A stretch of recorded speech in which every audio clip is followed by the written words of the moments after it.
This is the meeting of the Planning and Zoning Commission. This is one of our regular meetings, December the 13th, 2023. So I've called the meeting to order. The second item of business is the citizens' comments section. And this is an opportunity for citizens to address the commission with comments or questions about planning and zoning related matters, but are definitely not related to our 3 public hearings tonight. So if there's anyone in the audience that would like to step up and let us know what's on your mind, you can do so now. No one? Everyone's here for the public hearing? Fair enough. So item number 3 is our active agenda. And the first item we need to take care of is approving the last month's, or the last meeting of, not October the 25th has been so far. Yeah. I know, right? Yeah. So did everyone have a chance to take a look at that? I thought Don did an awesome job as usual. Well, I would certainly entertain a motion to accept that as written. I will make that motion to accept the minutes from the October 25th meeting. Cindy, I see your hand. You I will ready to second. second that? All right. Motioned and approved. All those in favor say aye. Aye. And those opposed, okay, that carries. Thanks again, Don. That's awesome. Public hearing is what we're here for tonight. And this is for a conditional use permit, number 23-5 by Brian Kruger for address is 1407 Powers Avenue. And the applicant requests a use permit, conditional use permit approval to change a non-conforming use in order to operate his off-road vehicle repair and customization business at the shop and the property. Currently, the property is at a low density residential, what we call R2, and the applicant requests a conditional use permit, but he also requests the waiver of paving and landscaping, and it's something our city strives to do. So this is an action. This is an action item, and we'll vote on that tonight. I'm going to explain the public hearing process. I'll open the public hearing. We'll have Joel from our city give a presentation to us. And then after he's done, we can have the applicant come and give their testimony. After that's all said and done, we will have testimony from the public. Please come up to the podium, state your name and where you live. We ask you to do that so Don can take some pretty accurate recordings of what we're saying, so we make sure everything's all being able to be heard for all of us. After we do that, we can get a rebuttal from the city. From the applicant. And then after that, well, the applicant gets the last word. It's basically what we're all about here. So with all that said and done, after we're done, we close the meeting, and then there's 5 items, criteria that we're going to talk about, and we'll deliberate after the public hearing has been closed. So without further ado, let's open the public hearing. This is for a conditional use permit. And first up is our staff presentation. Thanks, Joel. Sure. I'm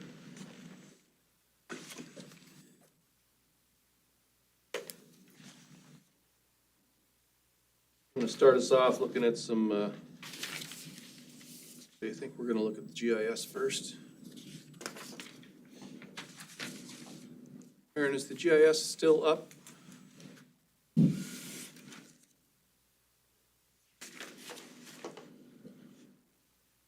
The magic man behind the scenes. I came up before the meeting and loaded the GIS, and oh, maybe this is it up here.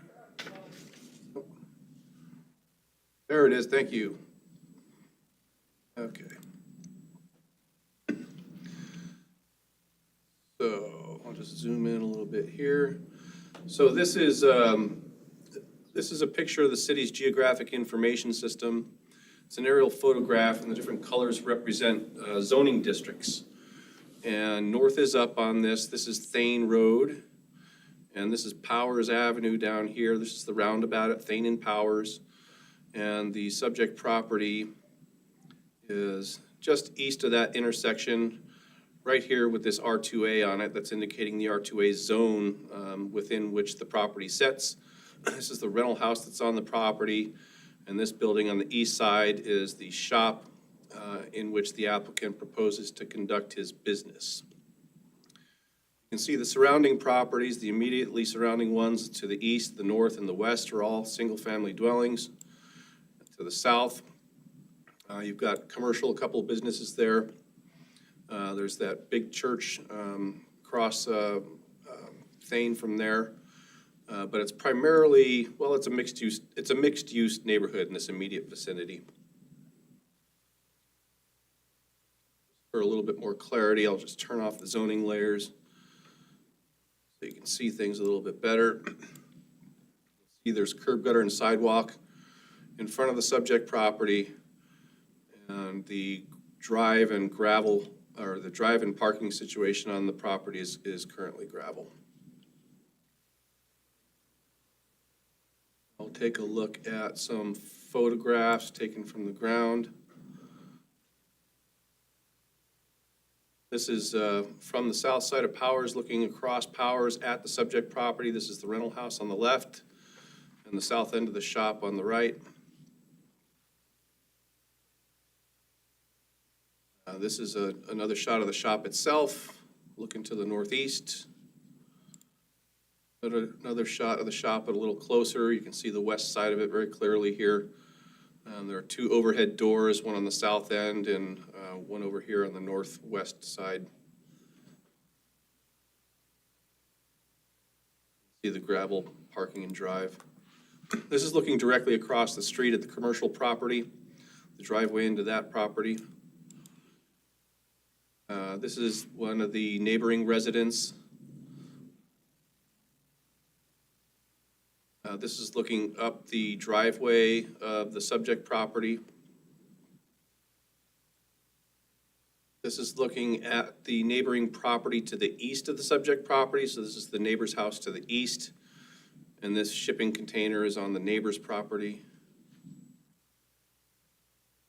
This is looking directly across the street from the subject property at, this is the northeast corner of the commercial property, and then this is a house next to it on the south side of Powers.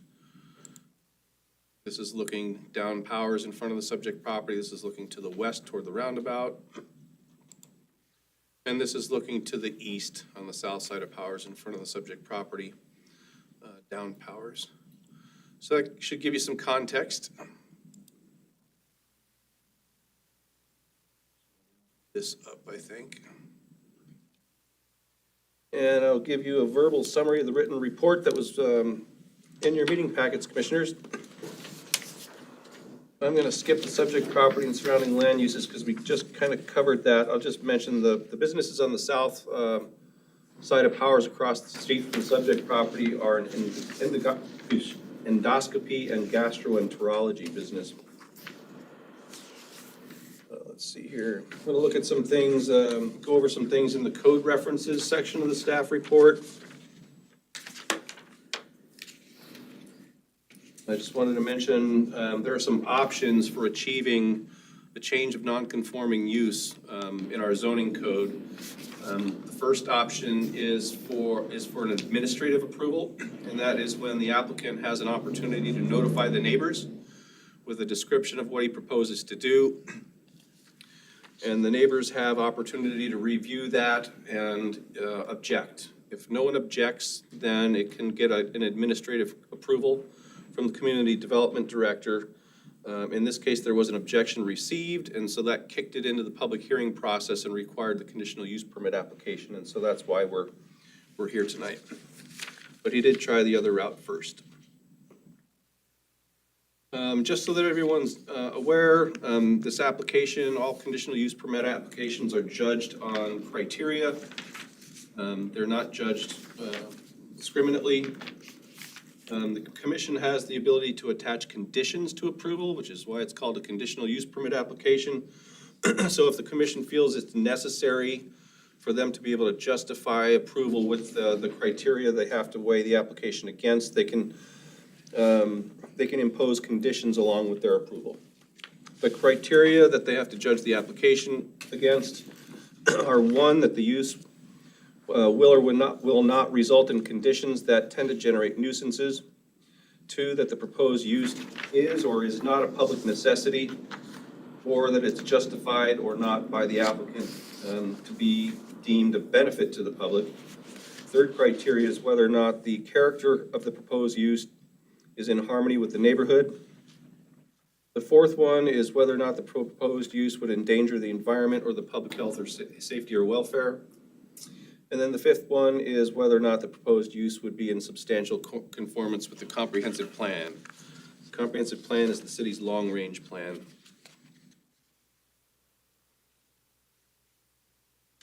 Excuse me, Bill. Yes? There's a sixth criteria for conditional use permits.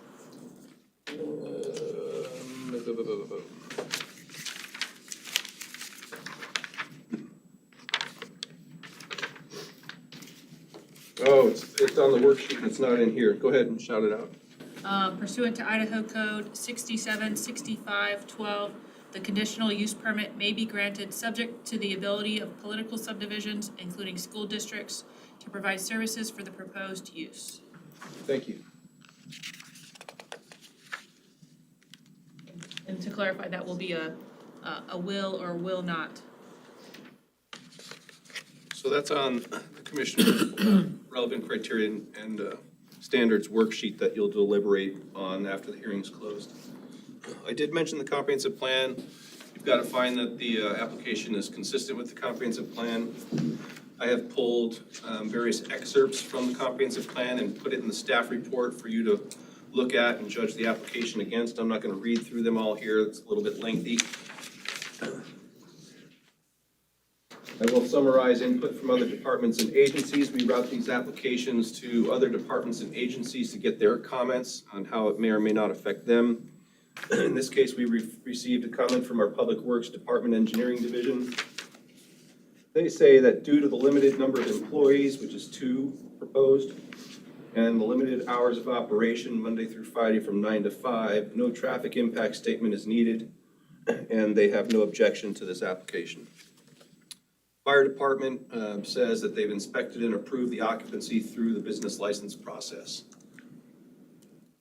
On to some other factors for your consideration. This property does have a limited history of non-conforming commercial use. Dating to 2004, it was relatively short-lived according to our records, only ran through 2006. The businesses that were related to the property over those couple of years were an auction house, a photo lab, firearms and ammunition sales, and an auto and RV repair. So just for comparison purposes, we do have record of existence of those businesses on this property in the past. Something else to consider, again, because we're talking about commercial use in a residential zone. So something else maybe to compare this application against, besides prior businesses that were there and the criteria you've got in the code for use permits, is the fact that we allow certain businesses by right in residential zones. But again, they're limited, and they're limited for a reason, and that's not to change the residential character of the neighborhood. So we allow what we call home occupations by right in all residential zones.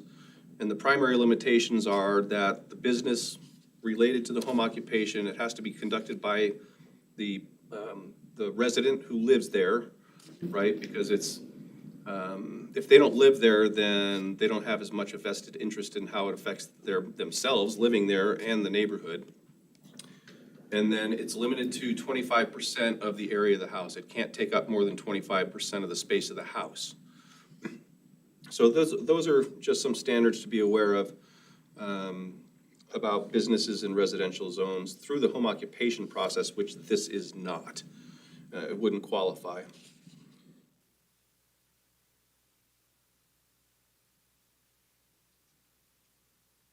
See here, so off-road vehicle repair and customization is what is proposed. As mentioned previously, 2 employees total are contemplated at this time. That includes the business co-owner, operating from 9 to 5. I didn't, Public Works picked up, it was Monday through Friday. Yeah, okay, so Monday through Friday. One of the things to consider is scale. We talked about that a little bit with the home occupation section of the code. The larger the size of the business, typically the more adverse impact it can have on a residential neighborhood, particularly the immediately adjoining neighbors, but also relative to traffic.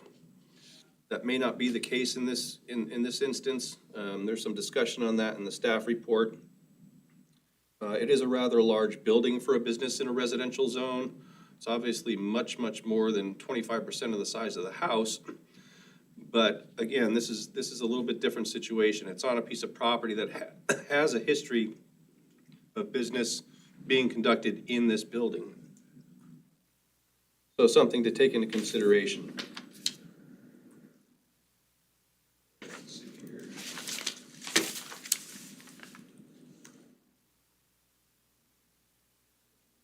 On the parking side, the applicant is requesting waiver of the requirement to pave, stripe, and landscape. Paving and striping and landscaping are required for commercial parking lots, mostly for aesthetic purposes, but also for shade purposes of the asphalt and reduce heat, the heat island effect. In this case, the drive and the parking situation is gravel, and the applicant is proposing to keep it that way.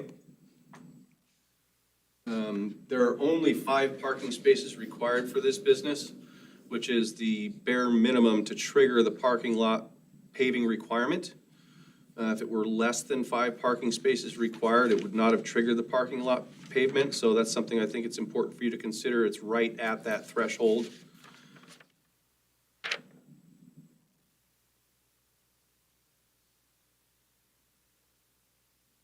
One of the criteria that you've got to find compliance with or not, depending on if you approve or deny, it has to do with nuisances. So I've done some evaluation of that in the staff report. I'm not going to read it all, but just to touch on them. Let's see here. Visual impact is one. Noise is another. A lot of that has to do too with the orientation of the buildings and the uses and fencing, how close other homes are to the business use itself, that kind of thing. Outdoor storage can be an eyesore. The applicant does propose to have a bullpen, which is an outdoor storage area related to the business. However, it's behind the building. I don't think it's going to be visible from the street, and it doesn't appear to really be visible from any of the neighboring homes either. Outdoor lighting, especially security lighting, can be a nuisance to residential neighbors. The city code, though, does have a provision that says that outdoor lighting is not allowed to glare or trespass onto adjoining property. So the existing city code should cover that. Traffic can be a nuisance in a neighborhood or a safety hazard if it's too bad. In this case, you've heard from our engineering division of Public Works that does not appear that that's going to be an issue with this particular business proposal. Noise could be a concern. We do have a noise code in the city, which this business is approved, would be subject to, so be aware of that. The applicant addressed noise in the application, saying that the building's insulated and that the engine noise would be mitigated by doing that inside the building. Noise can also come from the use of tools, particularly air impact wrenches, which are common in auto repair and related types of businesses. So I wanted to point that out. Again, the building's insulated and that stuff's supposed to be conducted indoors, according to the applicant. The applicant addresses environmental pollution and contamination in the application, saying it will all be disposed of properly. Signage is another thing. There's a long section in here about signage allowed in residential zones, and that's covered in city code. So that shouldn't be a problem, but the signage will be limited based on the fact that it is in a residential zone. And I guess I'll just conclude with some suggestions that I put in my report that so I'm not going to read them all, but hopefully you've already read them. And if you have any questions about those, please feel free to ask. I'd be happy to answer any questions you might have. I have one. So if you could expand a little bit, or if I'd like to clarify the home occupancy aspect of things. In general, if a business is proposed in a residential zone, home occupancy means the property owner lives on the site? Yeah. Okay, so you referenced previous businesses back in 2002, 2006, whatever. Yeah. Do you know whether those were home occupancy? I don't believe they were. Okay, Nope, thank you. they wouldn't have qualified. No, I don't believe they would have qualified. Based on what I've seen, they wouldn't have met the circumstances similar to this one. They were, I don't believe they were home occupations. Okay, for clarity, then you're saying that the house was not occupied by the property owner? That's my understanding. Okay, thank you. And I believe that the business use, the size of the business area would have exceeded the 25% of the size of the house. That's my understanding. Any questions for Joel? No, I think we're good for the moment. I think I'm good. Don't have questions for Joel. Thanks, Joel. And now, we will accept testimony from the applicant. If you're prepared, please come up, state your name and where you live. I'm Brian Kruger. I applied for the conditional use permit. This is Sam House. His partner. You want where I currently live? Yeah, just your, Okay, so I live actually just a few blocks away down on 13th Street C. It's between Grell and Cedar. So I'm actually 3 blocks down and 1 block over from the address. just for accounting purposes. Yeah. I've never done this before. So I'm just kind of going to go off of my notes that I made. I've got the copy, I believe, the same thing that you guys all got. And so I was just going to try and address some of the questions that I did see in there. One of the things I had noted was the same thing Joel had mentioned, that there is a history of similar building use at this exact building. I know for a fact that auction house used to run Monday through Saturday and held live auctions on site every Saturday. As well as it showed that there had been other auto repair, which would be almost identical repairs to what we're doing. Again, they had a question in there about business hours. We are planning to be 9 to 5, Monday through Friday. We're not planning to conduct business on weekends. We have families, everybody deserves a little time off, and we don't want to be a nuisance to the neighborhood either. Regarding the outdoor storage area, you can see in the picture that's up on the screen, that back section where it looks like a previous owner had kind of a lot of junk where the boat and some of the things towards the north are. That is all cleared out and it's just empty back there. Again, you can't really see back there from any street view, but it is fenced on the north side and the east side. And we do have plans to put up a fence on the west side. So that would actually become a secure area where we can properly store customers' vehicles outside and just have it less ability for the public to get in there and do things they shouldn't do. Regarding the gravel driveway and the paving, striping, landscaping stuff. The gravel driveway, yes, it is gravel, but it is a compacted gravel. It's not like it's inches of loose gravel that would be a tripping hazard or any kind of problematic thing for customers to walk through. Again, our business is mostly off-road related. Most all vehicles coming are going to be pickup trucks that'll easily handle the surface. Again, that compact gravel not being a tripping hazard does allow us to have at least one handicap parking area. And that will be really right about where the black vehicle is. And right next to that black vehicle is a paved sidewalk that goes into the office entrance. And so they'll be easily able to step out onto a paved sidewalk and make entrance paved all the way into the building. Again, handicap is not necessarily a high volume for the type of business that we're doing, but we will make those things available for them.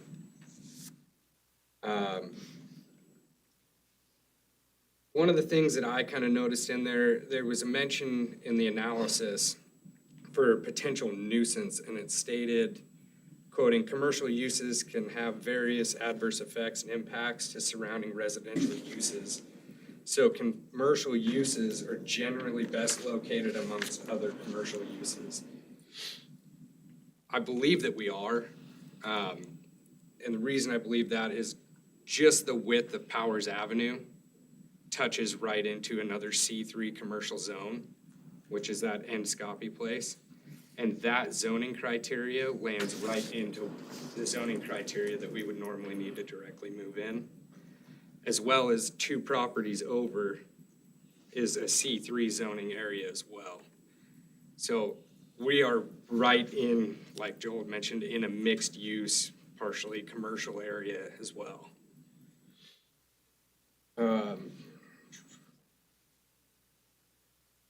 There is precedent of other businesses and commercial uses being directly in residential zones throughout our city. A couple that I just quickly noticed and noted down while I was looking at the GIS is the city of Lewiston's shooting range, the police department shooting range, is directly in an R2 zone, as well as the National Guard, which obviously make much more noise than we would. As well as every car dealership that runs down 21st Street is zoned commercially and butts directly up against another residential zone.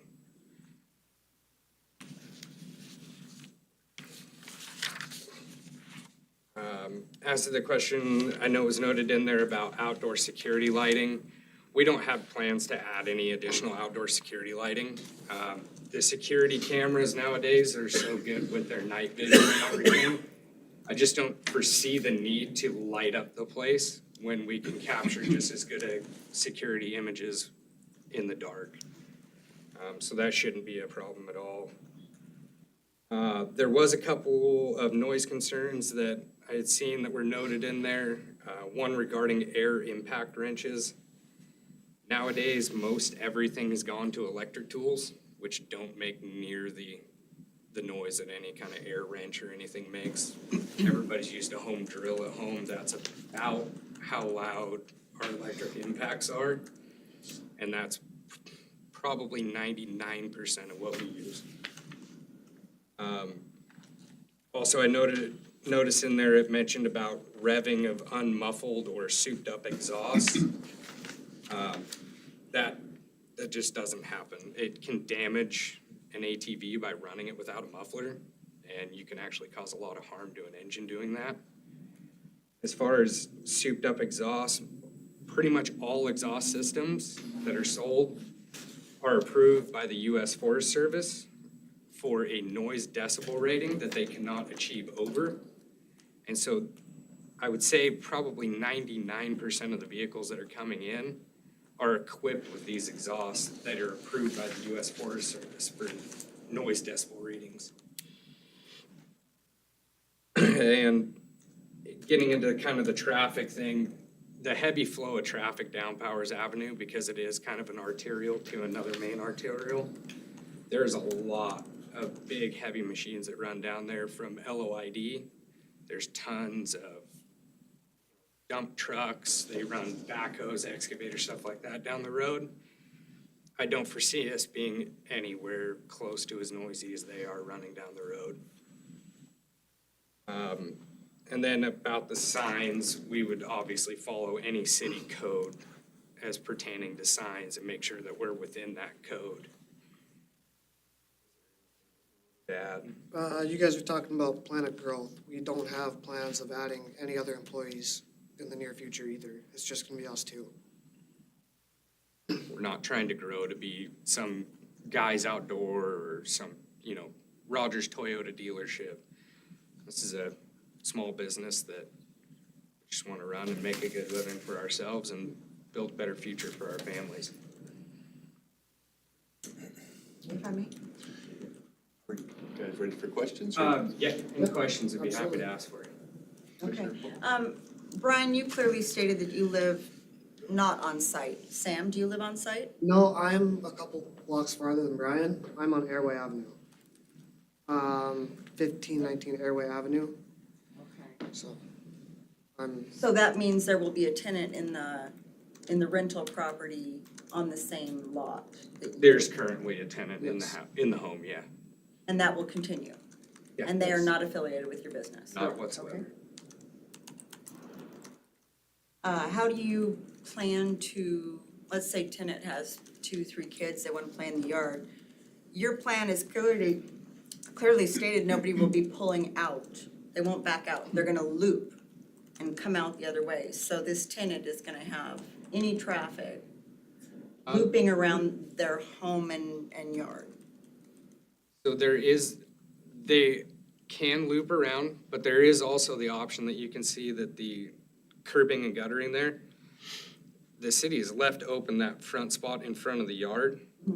And so a vehicle can pull up in and in front of the building, unload in the front, and then pull directly back out onto Powers without having to loop the entire house.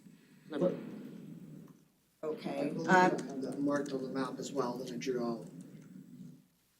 Yeah, the application clearly stated that they could loop around and would not be backing in. So my concern would be about any tenants expecting safety of home residents next to obviously unfenced. Is the backyard fenced on the property? It's not, no. Yeah, Not directly so- between the home and the roundabout driveway. So theoretically, any tenant in that house will have traffic coming along the east side of their home and potentially the west side of their home. Possibly. I would say that the majority of customers will be on the south side. Do you see where it looks like an older Yeah, pickup kind of yeah, at the front of the shop? There is room to pull into that sidewalk there and then to turn and loop directly back out towards the west. So have you guys given a lot of thought on how to respectfully separate your business from a residential home? We've had conversations with the tenant and they're 100% on board with what we were doing. Thank you. You stated that you're planning to put in fencing on the west side of the driveway? No, on the just the rear section extending from the building to Okay, the so- north side fence, just to secure that back section. That would be like more of a storage area. Okay, for that bullpen area that Correct. you're referring And to? it's partially because of security, to keep vehicles out of, from other people touching them. And then kind of an out of sight, out of mind thing as well. Like I said, there's very limited visibility back there to begin with, but it's just to help cut off almost the entirety of visibility of what is back there. Now, are you planning to fence, because you said the property right now, the back end, is it fenced, the entirety of the property fenced? Yes. Okay, so you'll just be linking into the existing fencing? Correct, yep. It's fenced on the west side and the north side. Okay, I have another one. Respectfully, I was married for a long time with a motorcycle enthusiast, and that was a dirt bike, racing bike, dirt bike enthusiast. So I'm well aware of the tinkering of engines, motorcycles, et cetera. And if you are in the repair business, it is a operational vehicle that it's not gonna just be engine running that they're gonna wanna test if you're dealing with something with steering and whatnot. They're gonna wanna take it out and drive it. Okay. So do you expect when, in those instances when somebody's coming back to see the operation of their vehicle and test it out to see if it's jibing the way they want it to, do you expect them to test drive in the designated roadways in and around? Absolutely not. No. No. There will be no, customers will not test drive their vehicle there. I would say the amount of people that I've ever had ask me to test drive in the years that I've kind of tinkered and done stuff, maybe 2. I mean, for the most part, people trust that the service that they're being provided is a quality service, and they're going to take the vehicle and then go test it out when they actually go to use it. It's not gonna be driven up and down the roadway or anything like that on the property or around the house that adjoins on the same property. The majority of failures can be found on the lift. We are going to have lifts where we can have vehicles up in the air and you can run them the same as if you were at any other car place. If you have a squeak or rattle, they're gonna lift it up on a lift, rotate, put it in drive if they need to, have wheels spin, listen for bearings, noises, etc. So most everything should be able to be taken care of inside the shop. I would say if there was anything that we were unable to diagnose in that situation, it is an off-road vehicle, so we would have to trailer it to somewhere off-road to go figure that out. Okay. Thank you. Dan? So obviously, this is going to be a leased piece of property that you're gonna be operating out of. It's currently leased. I have to secure the address in order Yeah, to in order apply to for get, the business. exactly. license. So, what is the length of that lease? It's 12 months. A 12-month lease, okay. And are there provisions within that lease, addressing any environmental issues, things like that, that might come up if, you guys shut down? Is it gonna make sure that everything's cleaned up? I mean, you're talking about installing lifts. I'm assuming you're gonna be investing quite a bit into it, but does that lease address any of those types of issues? So our lifts don't actually bolt into the ground. Our lifts that we do have sit on top of the ground, and they are movable so that we can move them throughout the shop. So there's no permanent Fluids? effect. Fluids? Yeah. So we have containers for fluids. There are plenty of places, for example, Safety Clean is a company that comes in and they pump out all your hazardous waste. They charge you for your hazardous waste disposal, and then they truck that out and they take it to, usually it's Spokane, Safety Clean's out of, but they come down and service all that. So I guess what I'm really kind of asking is there anything within your 12-month lease that addresses to make sure that if any spills or anything like that occurs, that you guys are subject to the cost of remediation, et cetera, so that, not saying that you're this way, but I know people. They go and dump oil out in the backyard Yeah, and pollute groundwater. exactly. We are responsible for what happens on that property during our lease. So I would say that we would be liable for that. Jennifer Tingano, Assistant City Attorney. So they would also fall under federal laws about contamination, and it typically is either the tenant or the property owner, which the property owner is here. So if you have questions about the property, that might be helpful, because they might not know. But they would fall under that, and so that's not something that they can get out of through contract or anything else. Okay, good. Having ran the business, they incur federal liability and state liability as well. Follow up. You have 12-month lease. Do you know, and I know that the property owner's here, is the house also a 12-month lease? It is yes. You're gonna have to state it louder for the record. Yes, the house is currently under a 12-month lease. It's already passed it, so they're just month to month at this point. But still in that same contract. And then can we have you state your name for the record, please? Yeah, Jessica Klein. Okay, Jessica, since I've got you up, I'll ask you a question. What do you do if your tenant departs, since they are now on a month-to-month and your next tenant is uncomfortable with the shop? As far as if my house tenant leaves, it would just be part of the, when I'm looking for another tenant for that place, them being comfortable with having that next door. making sure that everybody's in agreement, because I don't like tenants fighting and. Okay. Everyone.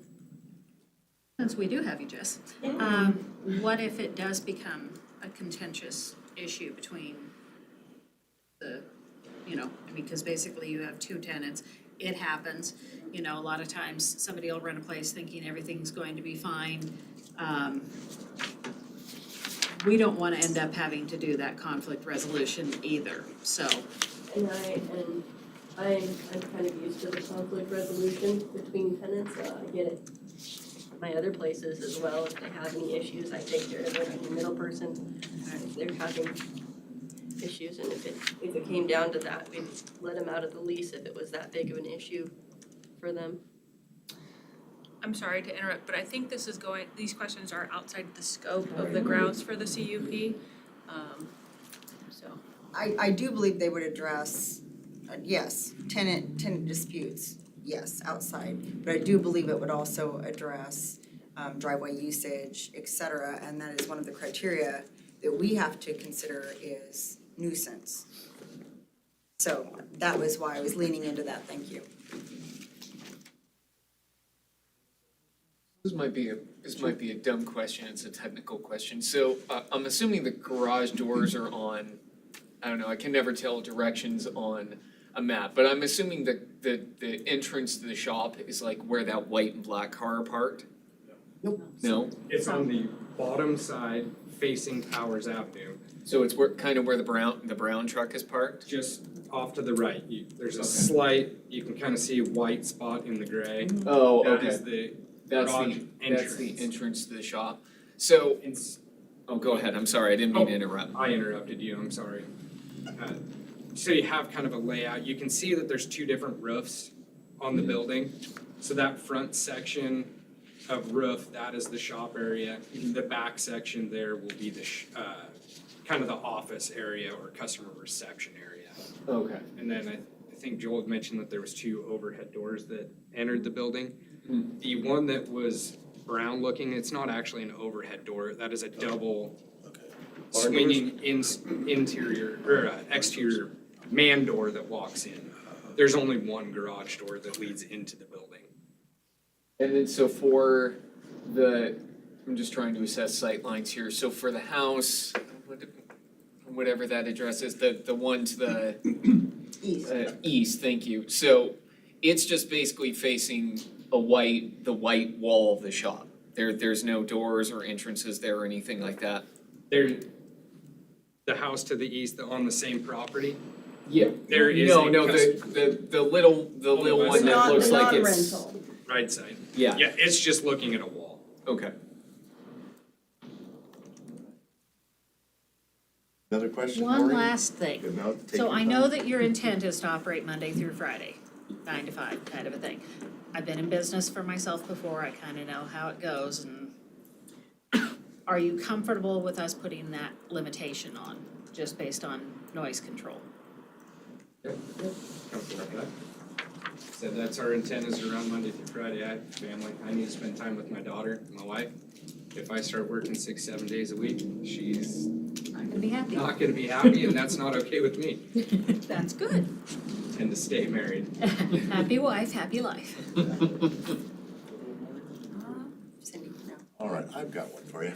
Yes, sir. You're willing to comply with the city's sign ordinance and some other things. And I just can't quite get my head wrapped around, the city of Lewiston requires businesses to have a paved parking lot to make it look, we got something going on here in the city. Give me another reason why you don't wanna do it? Just because you don't want to, or? We're young folks that are trying to start a business with pulling it up by our bootstraps. I'm not coming into this business with Happy Day Corporation money. The cost to pave something like that is an exorbitant amount of cost. know that. That far, far exceeds what our 12-month lease on the building is. So our barrier to entry to help start small business in this town has to be at an achievable level. So I thought you are the owner of the building. You're the owner, I'm the owner. and you're not related to this gentleman over here? So is there a reason why you don't want a business to have a nice paved parking lot with handicap parking sign and paved and all that? I mean, I guess what I'm trying to say, if we make that a condition, is that something you would be willing to do in the future? Get that business looking like the city of Lewiston likes businesses to look. Mr. Chair, if I may, if the commission feels it needs to impose a condition in order to justify a criteria, it really shouldn't have anything to do with whether or not the applicant is willing or able to comply. Just have to do it. Yeah, but if you want, and the applicant put this in the application, and you're welcome to expand on it, but I'll point it out. And I already pointed out in the staff presentation, they're at the minimum threshold to trigger that to begin with at 5. It's not like it's a 30 paved parking spots required, but anyway, above and beyond that, it's not like a retail store where you've got grandma coming in high heels. It is an off-road repair shop, so people are coming in with off-road vehicles. It's not generating a lot of traffic, especially not generating any pedestrian traffic. That might be something to consider, is just the nature of the business itself is a little bit different in addition to the scale. I was considering the dust and all that too, as people are coming in and out, you know. The whole idea is I think to it's help the far less- neighbors, you know. I think it's far less traffic than what you're imagining. You know, as far as dust goes, there's, the driveway's such a compact gravel that it's not making a ton of mud, which would dry out and turn to dust. I mean, it's not gonna be dusty. Anything that's moving around, most of the time they're showing up dead. We're pushing them in and out. Vehicles are gonna be pulling out and loaded directly onto a trailer. It's gonna, you know, we're not doing 30 miles an hour headed up to the trailer. It's all slow speed, moving nice and easy. And I know it's part of this conditional use permit, but I would almost kind of lean towards the fact that if we were gonna enforce the paving, striping, and landscaping, I would see that if we were going more for a complete zoning change, where this could be forever used in a commercial application. But every person, if we were to leave, would have to go through the same process, because we're not changing the zoning. So Actually, shouldn't the that be more conditional of a use- commercial, you know, if it were being designated as commercial only, I would maybe see a little bit more towards that. It's my understanding that the conditional use permit stays with the property, whether or not you sell it later or not. So this designation will stay with the property. Okay, I did not know that. Well, thank you. And if I may, I'm gonna stand up because I got a couple of things to present. So as far as addressing the commission's concerns with the noise, I'm hoping that you all received Joel's updated packet and everyone else that it was posted. But I wanted to point out that when the city code was changed in October, it took away the decibel levels for the noises and it redefined what is actually considered a nuisance noises. And so when it comes down to noises or excessive or unnecessary sounds, what it really did is it put the description of whether a nuisance is excessive or unreasonable into a different light. Instead of the decibel basis, it's based on how the sounds are made. And generally, when it comes down to loading and unloading of vehicles, the new version of the code states that noises from loading or unloading, as described above, in such a manner as may be plainly audible to law enforcement or officers at a distance of 50 feet or more upon a public right-of-way, street, or private property where the officer is lawfully able to be from where it is located shall be evidence of a violation of this section. So when it comes down to the loading and unloading of vehicles, you'd have to be audible from more than 50 feet away from where that's happening in a lawful area for it to be considered a nuisance. Additionally, when it comes down to blowers and compressors, it's the operation between the hours of 9 PM and 7 AM that would create a nuisance.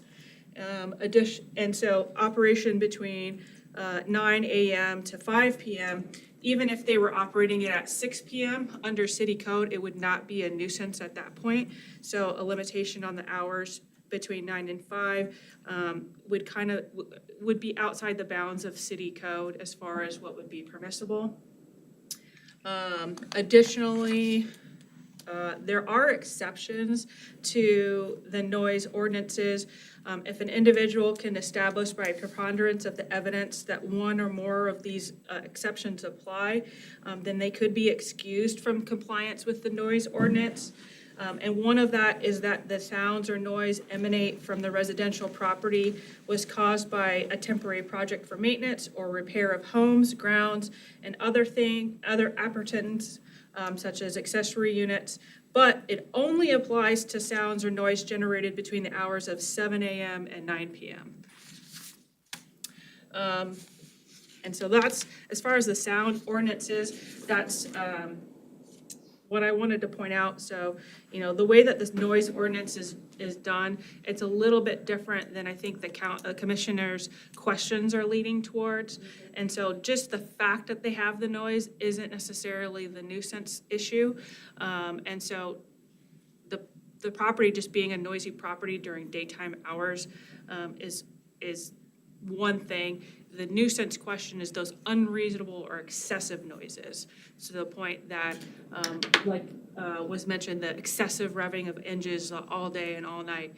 I used to live next to someone who ran their snowmobile up and down their house every day during snow season to get it ready to go out. So, that is not considered excessive, for all intents and purposes. So, considering that kind of stuff in the sense of a business, even though it's in a residential area, it's all the factors based on the application that's been received. As far as the dust, city code, there is city code about dust abatement and dust. And I don't have those printed out because I didn't realize that was gonna be a question for here. But when it comes down to it, it's gonna have the same limitations on use, and they are gonna be responsible for that dust abatement. That is also in the public nuisance areas, in sections 37, 147. So they have to make sure that on a pre-existing unpaved parking and storage lots, they have to apply a dust palliative approved by the city engineer. And so that's something that's already in city code that they would have to comply with. And that's not something that the commission would have to do in addition to any conditional use permit that would be issued. Thanks, Jennifer, that was great. Any other questions? I have one Oh, follow-up. Cindy.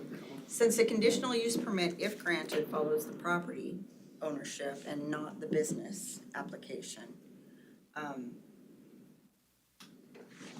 Jessica, as the property owner, is it your intention, or would it be safe to say that you will treat the shop and the home as separate income properties moving forward in the event that this business was done with it?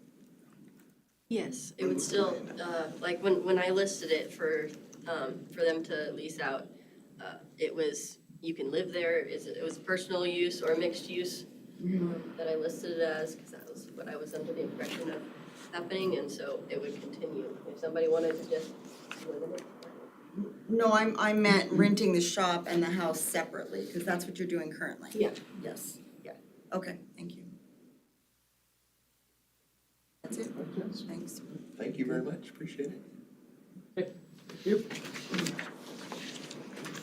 And now we can accept testimony from the general public. If anyone has any testimony to bring forward today on this issue, please step forward and state your name. Hello. My name is Susan Atkins, and I live at 1401 Powers Avenue, this first house here by the traffic circle. Can you speak louder, because we have to be able to record your voice. I'll do my best. So I think that you're not hearing perhaps the truth about the property. Right now, the man living in that rental house drives a lumber truck or whatever kind of truck stacks, and he has other equipment parked on this side of the house. So the ability to drive around the house is blocked. Also, they park in front sometimes because there's so little parking. There's an SUV sometimes parked in front. Just the other day, he had to park the truck in front because it was covered with mud, and he was trying to hose the truck off. So sometimes he parks in front of the house when he's saying you can pull in like this, sometimes there's something parked there because the parking is not as much as people are saying it is. This long building was 2 rentals. And now, so there were 3 rentals on the property. Now those 2 rentals are gone and it's being rented commercially. Even though it might have been rented commercially in the past, doesn't mean it's a good idea to do it right now. As my neighbor who has lived there for many years will testify, many of those businesses became a greater or lesser nuisance on this property. So, this business has a 50-50 chance of becoming a nuisance also. The parking is an issue just because of the tenant and the way he earns a living. He's a trucker, so he goes in and out at 2:30 in the morning to go haul his loads, and he needs to park a big truck on that property in addition to some other equipment that he owns. And this driveway here is shared between my neighbor and that property. One of my concerns is, if you can imagine where you live and somebody 2 doors down moving out and then a business opening there, would you be concerned about your property value? Okay, would you be concerned about your investment in the house that you bought and you're living in? So this property, in my humble opinion, is already borderline a nuisance, and allowing it to go to commercial that is not supervised and perhaps can get out of control will make it more of a nuisance, and that will probably lower property values. You can agree or disagree, but I think that will lower property values if this business gets out of hand. In my opinion, there are lots of commercial places in the city that a business should go.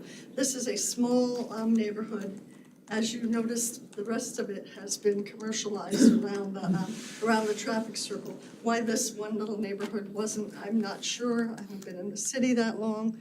If you were going to make something commercial, it makes better sense to make my property commercial. You'd have an entrance off the traffic circle and an entrance here. But to stick the commercial 2 doors down just doesn't seem to make very much sense.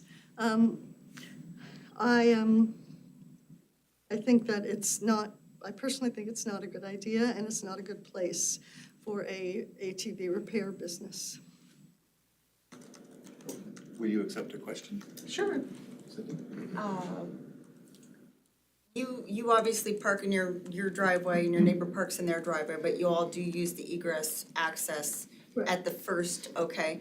And you have essentially back out spots so that you can come out forward, correct? That pavement in front of your 2 properties is.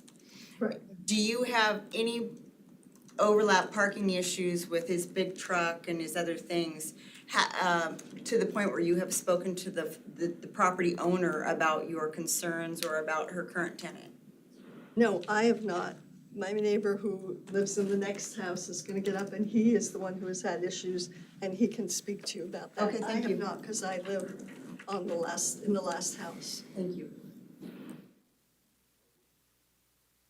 Any other testimony from the public today? Please come forward and state your name and address, please. For the Mark official Jennings, record. 1405 Powers Avenue. Just a second. Yeah, I'm the place there with the little red pickup right to the west. pretty much neutral on this, my wife and I both, I'll say that right now. I'll get this, we've lived there since August of '98, so we're going on 26 years, retired out of the Air Force, moved home, got married, bought a home in Lewiston after I moved from the other home, and we've lived there for a long time. Talking about the other businesses, so everything I'm gonna kind of talk about, because I do say I'm neutral on it, and I'll be as brief as I can. We went through, the auction house was a known entity when we bought it. At times that, of course, there wasn't a roundabout, and we actually had our own private driveway to come off of the road, both homes did. That's what it was, and we lived with that, and that was fine. I actually got along great with the guy that owned all that once I got to know him. Actually had a family connection from years ago, didn't even know about it. Small town. Anyway, but the general public come and have no respect for private property. And when it comes to my concerns now, when you look for what we use with the driveway, and I'll go back up just a little bit, the 2002, 2004 timeframes is when they were doing the vehicle and kind of RV things and stuff. It got kind of out of hand he had that whole area full, and it wasn't necessarily his fault. It's a big, long history, but I worked with him, we got it straightened out, but there was times when we couldn't even get into our home. But that's what I don't want to see happen again. The last tenant before Jessica bought the place, she knows what I'm talking about. I got along with him great and this and that, everything, I took care of him face to face. But that property looks clean right now. But there was times when he had that to a point where you just got tired of it and it was out front. He did jet boat repair in that shop. He did. I never asked if it was legal or whatever, never went through any of this. But that's what he did. And at times, that whole yard was full of his buddies, especially during jet boat races. And there was, after the roundabout built, there was times when we had our driveway blocked and I had to go in there and tell guys to move. I do not want to go back to those days. However, I spoke with the applicant back in October. I called him and had a conversation with him about that. And I will stand here and say this, I had a very pleasant conversation with it. And he put me on ease on all those concerns. I don't think we'll ever have a problem. I mean, I enjoyed the conversation. I kind of went over the history and everything with that. And nice guy. I mean, I don't think there would be an issue. Noise problems, I'm a motorized guy. Wife and I got ATVs. We ride motorcycles, great big loud V twins, Harley Davidsons. I do all my own maintenance in my own shop. So a lot of the stuff they're doing for a living, I'm doing on my own stuff. And let me tell you, our bikes are not quiet, but we go to great lengths not to bother Susan. But early on a Saturday morning at 5:30, 6 o'clock during the summertime, we fire them things up and we leave. We will probably make more noise at times than he will. It's not a concern with me, with the noise. I mean, the noise ordinance, by the way it reads and this and that, half the vehicles that go through that roundabout violate the noise ordinance in this town. So that it is what it is. I live in a busy street, live in a busy neighborhood. Noise is noise. Anyway, moving on. What was I gonna say? I kind of lost my train of thought here, sorry. But, the renters that are in there now. Yeah, he drives a logging truck. He's my 1:30 a.m. wake up. And I will say this much, and he knows this, they are the best renters you could ever want. And we have had bad renters. Back before Susan bought that place, let me tell you, we've had renters that, I can't tell you how many times I've had the cops up there and drugs were being sold out of it. And, it was very, very bad living there. The people living there now renting, I hope they don't leave, and they know that. Nothing they do bothers me. I get along with him great. He's younger than I am, but we got all the same interests. We're outdoors people. We like to hunt. He works in the woods. I just don't have an issue. The little property between us, yeah, I've always I do go on Jessica's property to get in and out of my garage with my camp trailers and stuff. I've never really talked to her much. My wife has, but I put fresh gravel down in there, did the whole thing. I never asked. I just did it. I take care of it. I just, I try to keep the weeds down as best I can on that part. And dust isn't a problem with us. Probably won't be a problem with them. So stuff like that. But there is concerns about what could happen in the future with the conditional use staying with the property and stuff like that. But, I'm in the middle on it because you never know what you're gonna get for renters. And it sounds like they're gonna be really good people, so it may be fine.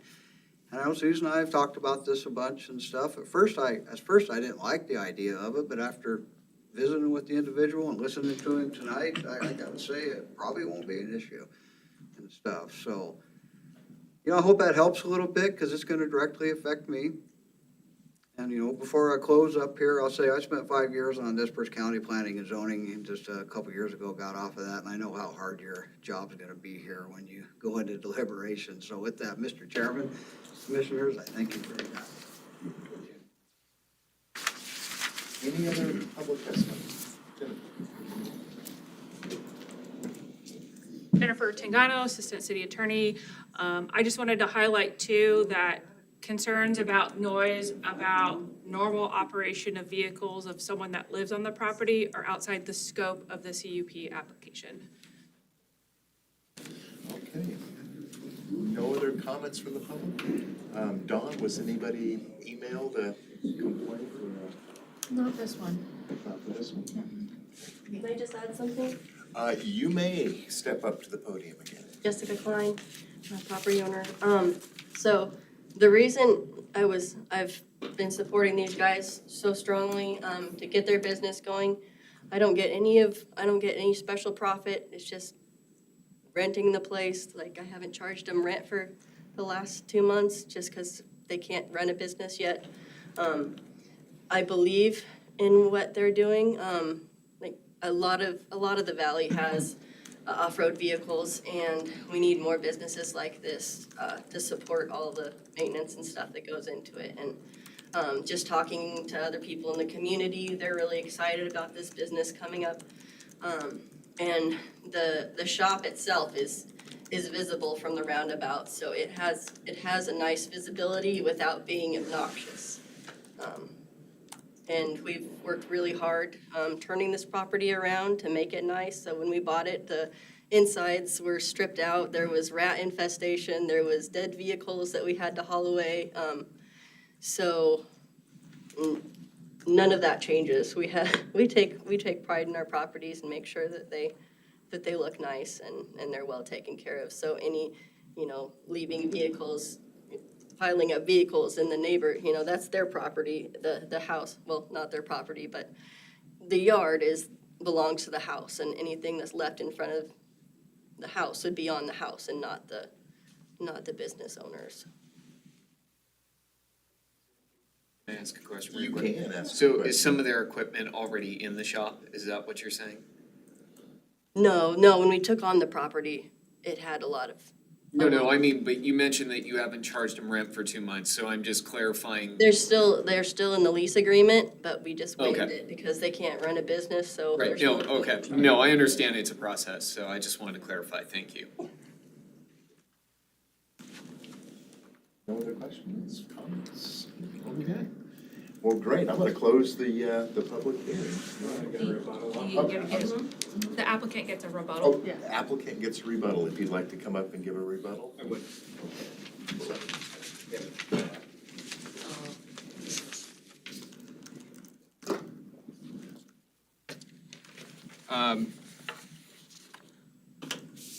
Couple things that I did want to say about some of the stuff that was said. With the tenant that's already there and their current parking situation, that's obviously something that we have to sit down and talk to them about, and we're gonna have to work together when it comes to parking. And as the gentleman said, he's a really nice, easy guy to work with, and I'm sure that we can come up with a situation that works for both of us. Like you said, most of the time that truck leaves early in the morning and it's gone through the majority of our business hours. I know that they said that there's been problems with people in the past. The thing I would ask is let us make our own mistakes. I just don't want to be punished for what somebody else has done in the past. There's already laws and ordinances that prevent that kind of thing, and if we are becoming a nuisance and trouble to the surrounding community, there are repercussions that would come down on us, and we have the chance of violating our lease and being kicked out of the building or losing our business license and not being able to operate. So I believe that there are proper repercussions for going outside of what we're supposed to be doing that are already in place, should you guys approve our use permit. And I wanted to touch back on the look of the property and, you know, there was some talk about maintaining the good look of the neighborhood. I think there's nothing better than that, than somebody who's there 5 days a week, every day, and wants to maintain a presentable, good-looking business. There's not gonna be tons of stuff laying around and, you know, abandoned vehicles and that kind of thing. We're here to run a professional business and have a professional look and have a trusting place that somebody is gonna wanna take and spend their hard-earned money at. And the outside presentation of our building is your first impression before you even walk in the door to meet us. So that has to stay high.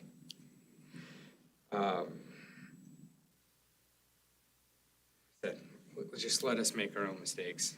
That's my biggest ask. Well, you have something to add? The other thing with the parking and whatnot, typically, I mean, I've been in the power sports industry for 10 years now.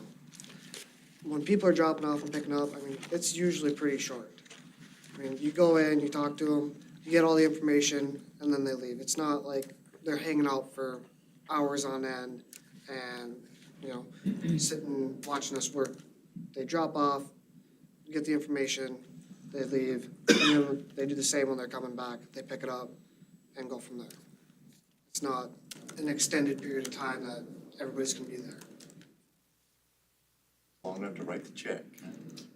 And get a full and clear explanation of the work Yep. performed. Go over the whole machine with them, you kind of walk around with them on it and explain what we did, and then Not gonna have coffee and popcorn? Come on. And nobody writes checks anymore. It'll be hit. It's all about plastic now. We thank you for your consideration and your time, thank you guys. very much. Okay, at this point, I will close the public hearing and we will deliberate on the 6 relative criteria standards regarding a conditional use permit in the city of Lewiston. Starting, let's see, Joel has them listed. There was only 5 there. Let's see if I can find the actual 6. It's on the updated, It's on the which one? it should be on the, It's on the reason statement. yeah, the reason statement, yep. It is on the worksheet. Yep. Oh, it is on the worksheet? But Okay. that was only, I thought that was only the 4.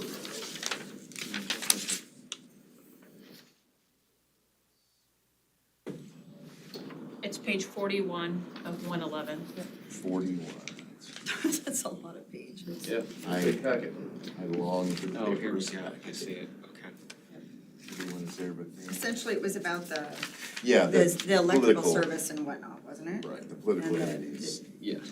Okay, Yeah. the chairman has it all now. Okay, so number 1 on our list, the proposed use will or will not result in conditions that will tend to generate nuisances such as dust, glare, vibrations, and odors. Or if so, any anticipated nuisances will be appropriately mitigated. I heard the testimony from the gentleman. They assure us that it will not result in any conditions. Plus Jennifer's testimony too Yeah. on that. I think it on the outlines noise- clearly. Noise ordinance. Does anyone else have any other reasons? And I need the because. Tools are pretty impressive nowadays. You can find some tools that are pretty darn quiet that do some impressive stuff, so. I do believe the applicants, when they say that they will, whether it's purchasing tools, whether it's putting in additional insulation, if it needs to be added, that they will mitigate those nuisances if they're created, but as it stands now, I don't think it will generate conditions that will create those nuisances. What's in Yeah, agreement with as a fan of pneumatics myself, and an avid user, Good word. when I'm using them indoors and, you know, obviously they're gonna be using them in an indoor capacity. that? And I like the They're- fact that they're not gonna work on the weekends, nothing after Yeah. 5 o'clock, that's really Yeah. gonna. Appreciate he wants to stay married. All right, number 2 on our list, the proposal use is or is not a public necessity or is not justified by the applicant. I kind of feel like it's really not a public It's not. necessity, but it will, Be a excuse me, benefit. Benefit to the I lost my, the proposal is not a, but will be a benefit to the community and the public. I'm really pro-business, so I Yeah, Yeah. have no agreed, trouble with Agreed. Yeah. business. Yeah. And I think the fact that you're not only providing a public service that is needed, I mean, there are a lot of, like they said, there's a ton of people that utilize ATVs, UTVs in the community, and it is providing jobs, so. They do. Everyone's agreed that that's an okay? Number 3, the character of the proposed use, if developed according to the plan as submitted, I feel will be in harmony with the area. There has been somewhat of a business there to begin with. I think they're gonna be able to take care of that. Well, and honestly, I think too, so often we see people doing stuff like this, you know, in their backyard garages, and the fact that they're doing it the correct way, and, you know, the fact that there is commercial property directly across the street, yes, the history of commercial usage, I think it fits in well. I might argue a little bit about the fact that it's R2, and we did not necessarily talk about whether the long-range plan for the city included this turning commercial. I suspect no, because it didn't happen in the beginning. So does it conform to the existing and future planned goal zoning? No, it does not. And just because it's adjacent or across from does not mean it fits. So there's my argument. I think for me, whether it conforms with harmony is whether, for me, it came down to whether the tenant was on board with it or not. I mean, I like Cynthia, I am concerned about the transition I've seen somewhat from residential to commercial. But I sort of take a little bit more of a micro scale view on this in terms of harmony, in terms of the tenant, the property owner, the business owner being in conformity on that. And so I will say, I do think it is in a harmony with the area, because of that situation. I might piggyback on that. This property has indeed held this similar purpose. Obviously, the shop isn't something a single entity is gonna use as their own private playground. So, and the history on the property leaves it in conformance with as it stands now. But, you know, so I'm not disputing that. I'm just simply saying because it's adjacent to commercial does not Right, necessarily mean that it is in conformance. I would agree with that point, yes. Okay. Yeah.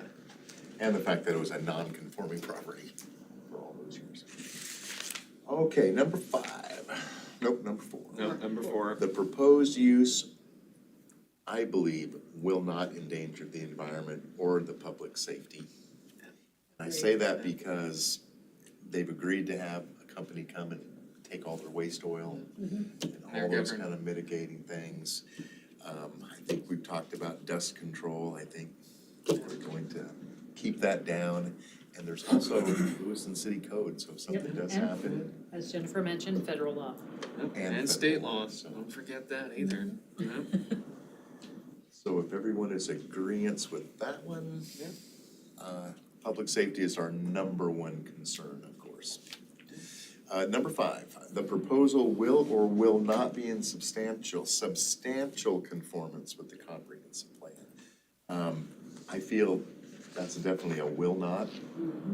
The city has designated that as a residential area, primarily trying to preserve those residential areas that we like.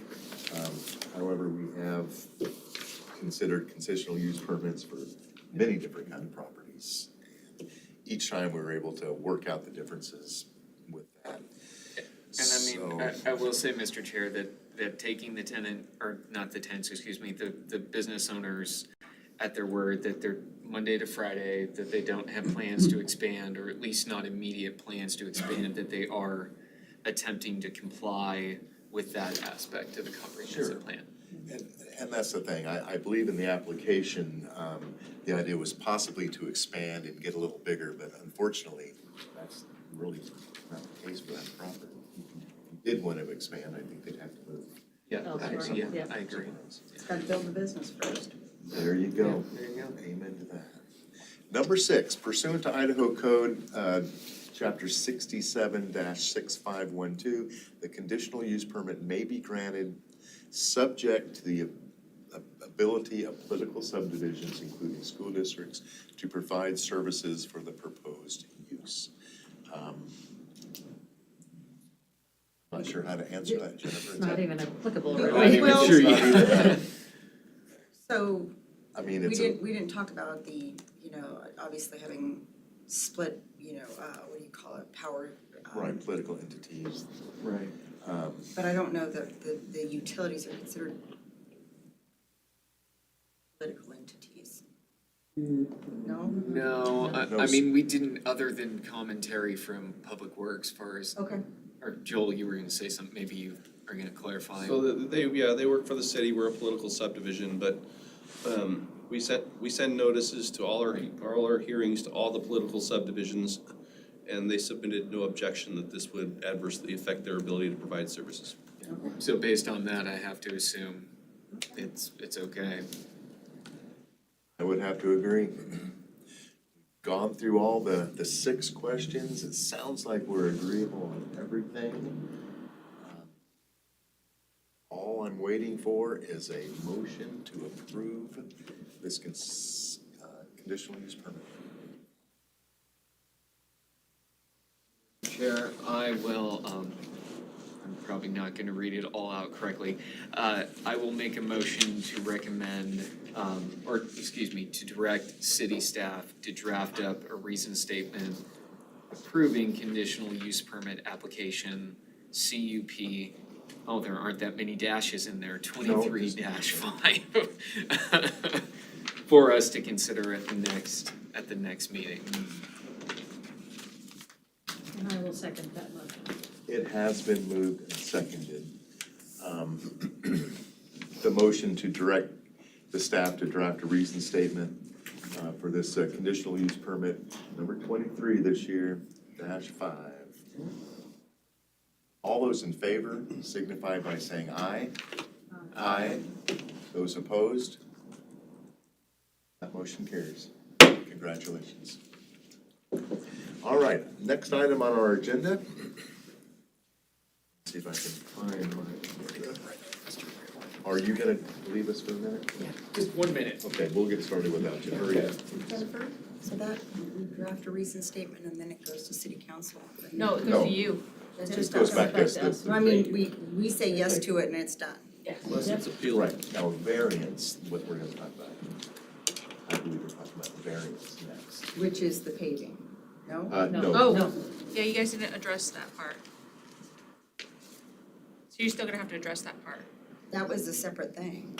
So Uh-oh. if I may, the request to waive that was part of the application. Oh. You've already gone through and justified the criteria and directed us to prepare the approval of the application, which included that, and Variance, it was also included in the public hearing notice that was part of the Yeah. proposal, so Our bad. there's no separate criteria required for that. It's not a variance, it's a waiver of conditions that's inherently allowed, you have the authority to do through the use permit process. So I think we're good. I was talking about the variances on next public hearing. Oh, The sign. I think if Gabe had intended to modify his motion, that would be a question for him Curious. But we're done, right? to. Right, we voted on it. Yeah. All right. Next on our agenda is a public hearing, and we'll deliberate again like we did before. This time, we're looking at a conditional use permit application, conditional use permit number 4, and a variance application, 23-1 by the Lamar Companies LLC. From my understanding, they want to erect a billboard in the billboard zone that our city has approved out And the applicant requests Stop that. that a minimum distance, the way I understand it, the lot has to be 150 feet. And they've only got 146. So we're trying to decide whether or not we should agree to that or not.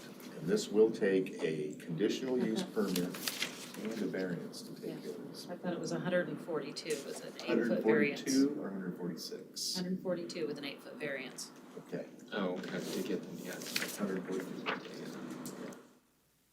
And it's getting a little technical, but we're gonna have Joel take care of us.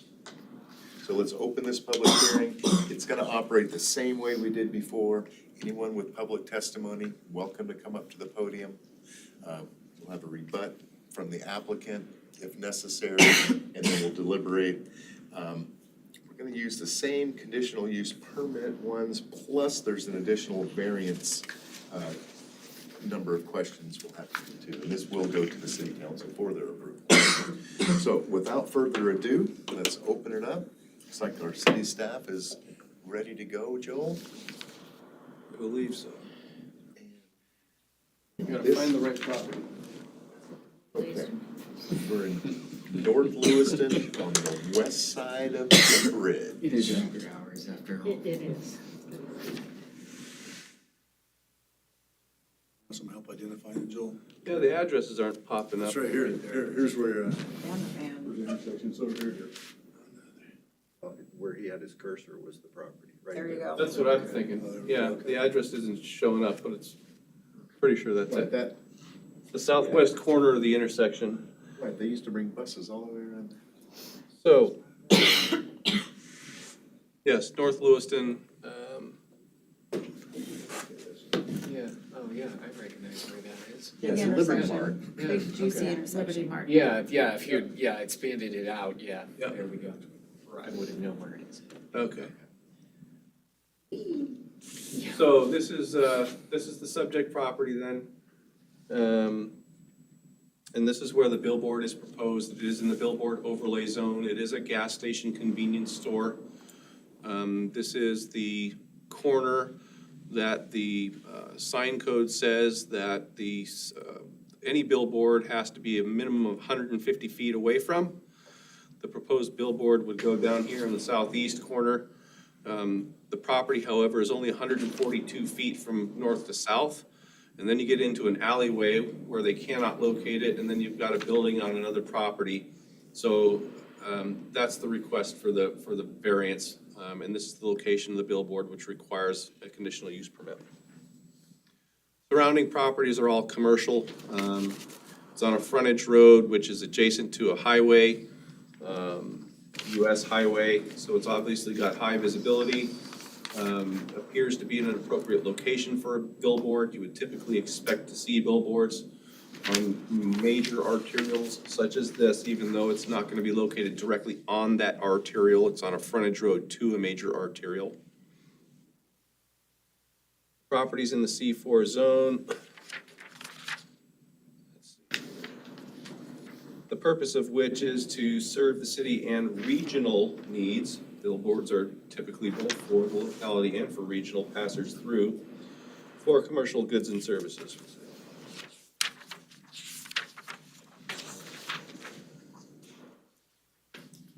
Let's see. Billboard overlay zone requires that billboards be adjacent to a roadway designated as part of the billboard overlay zone. This one is. It meets that standard. Let's see here. But it is still subject to the conditional use permit approval, that discretionary process. One of the things that the commission is asked to consider in determining whether or not to grant or deny a CUP for a billboard are the standards contained in chapter 30, which is the sign code, which we'll go over. And whether or not the billboard would be substantially blocking the view of any existing sign from the public right-of-way.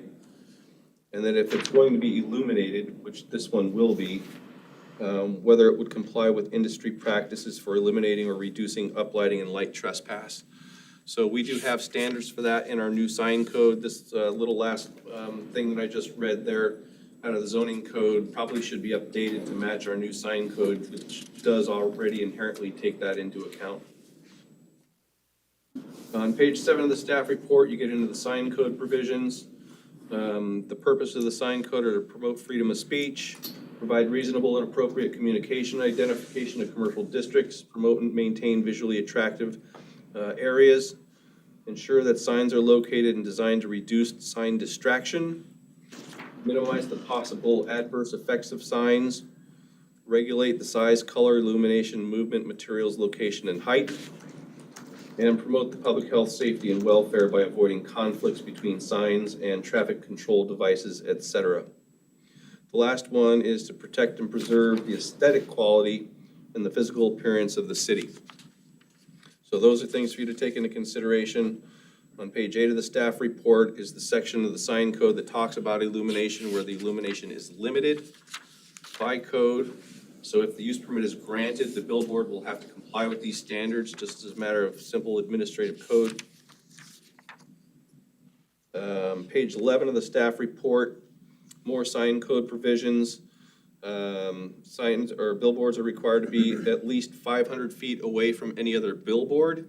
This one, staff has checked, and this one would not be closer than 500 feet to any other billboard, as actually would be located quite a bit further distant than that minimum standard, so it meets that. Number 3 here, no billboard shall be constructed within 150 feet of an intersection. We already went over that. That's the variance request, the sign variance request here associated with this use permit. And the billboard shall only be placed adjacent to an arterial street as designated by the most recent urban functional classification map on the adopted blah, blah, blah, blah, blah.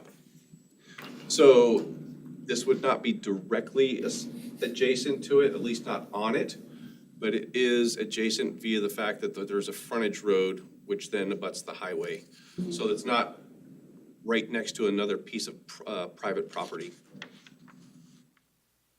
Sign face on a billboard shall not exceed 378 square feet. It would comply with that. The billboard shall not exceed 40 feet in height. It would comply with that. If it's going to be an electronic message center, it's not going to be allowed to change messages more than once every 9 seconds. And the message changing process shall be completed within 2 seconds. They would be required to comply with that as a matter of the sign permit application. Similarly, a billboard that is an electronic message center shall be designed in the event of a malfunction to freeze the display in a static position and display a full black screen or turn off. Those are standards in the sign code that it has to comply with. Relative to the variance request to reduce the minimum distance required between the billboard and a street intersection, which we talked about, there are specific criteria that you have to find in order to grant that variance. They're listed on page 13 of the staff report. You have to find that it's the minimum variance necessary to overcome the hardship. You have to find that the granting of the variance would not be detrimental to the purposes of the sign code, which we already went over, or to the zoning district, which I already read to you the purpose of, or properties in the vicinity. And that the objectives of the city comprehensive plan would not be interfered with by the granting of the variance. You're also supposed to find whether conditions should be attached to the granting of the variance. It's going to be up to you. You can put conditions on the approval of the variance if you feel like you need to. And you've got to find whether or not the granting of the variance would improve the appearance of the sign, building, or the premises on which the sign is proposed to be. You've got to find whether it is inherent, whether or not there are inherent difficulties of terrain contributing to the granting of the variance. In this case, that doesn't appear to be the case. Everything's flat. And the variance request has nothing to do with the height of the sign. And then the last one is whether or not the variance would be in conflict with the public interest. We already talked about conditions. So those are the criteria relative to the variance request. Those come out of the sign code. And then you've got your standard criteria for a conditional use permit that come out of the zoning code. We just went through those with the prior application and the prior public hearing. I'm not gonna read through those again. You just went through all those. So those same criteria apply again here.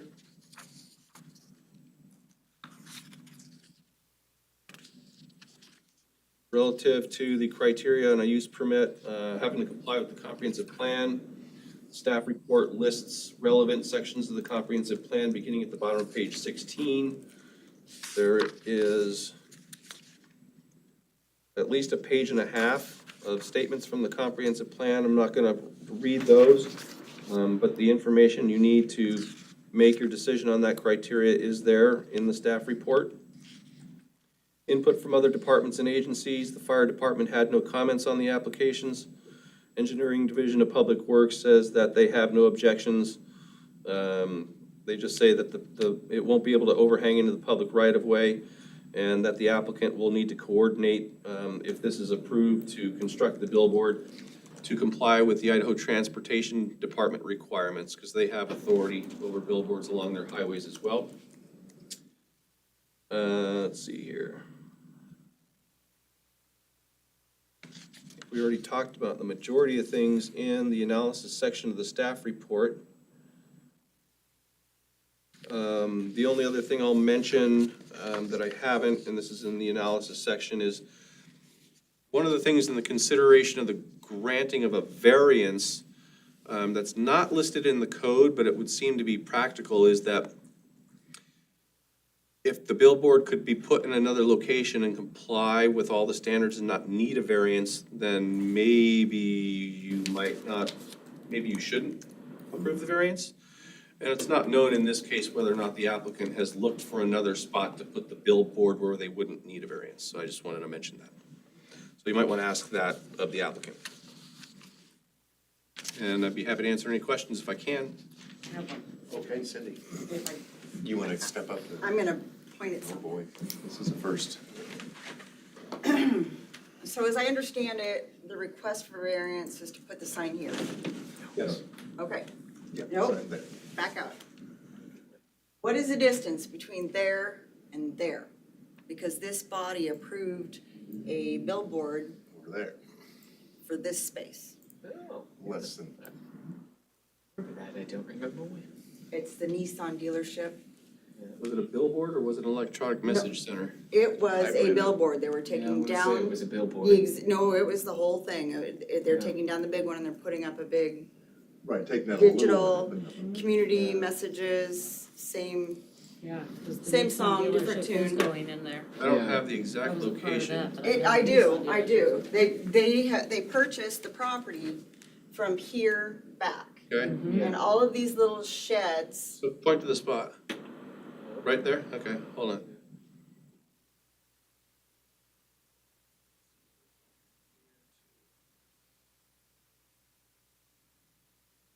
$357 or so. they don't meet the 500-foot minimum distance. Well, we don't know that yet. Hold on. Absolutely.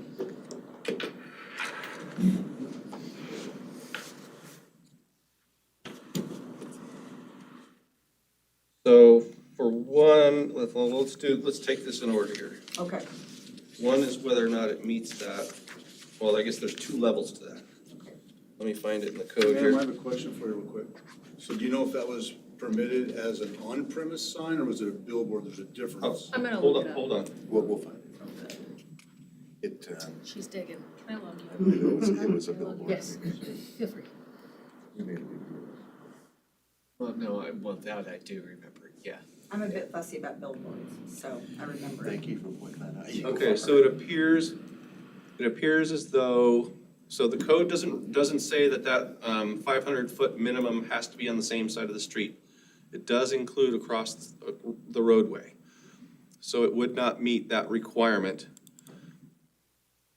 However, to my understanding, this billboard is not in place.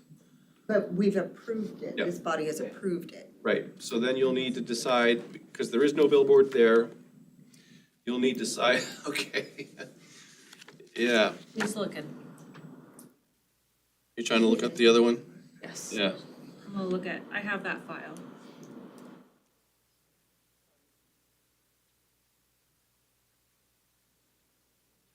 It says if there's not a billboard. Well, see, I thought it was on the same side of the but no, street, was it? no, because when they were talking about this one, the closest billboard they mentioned was all the way around in front of the Dan's, is it Dan's Heating? You know, like Oh, I Do you got you. remember? Okay, yeah. significantly further away. Well, right.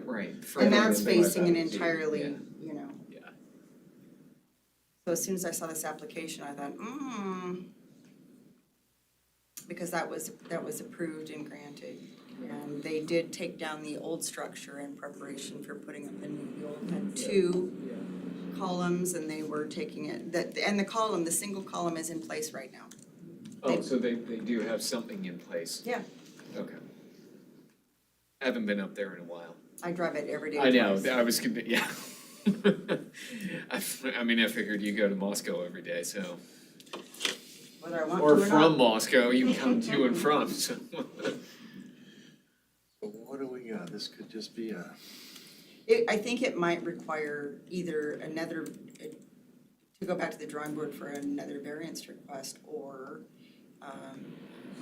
potentially suggest the backside of their property instead of the front side, see if they can get themselves 500 feet from the future site.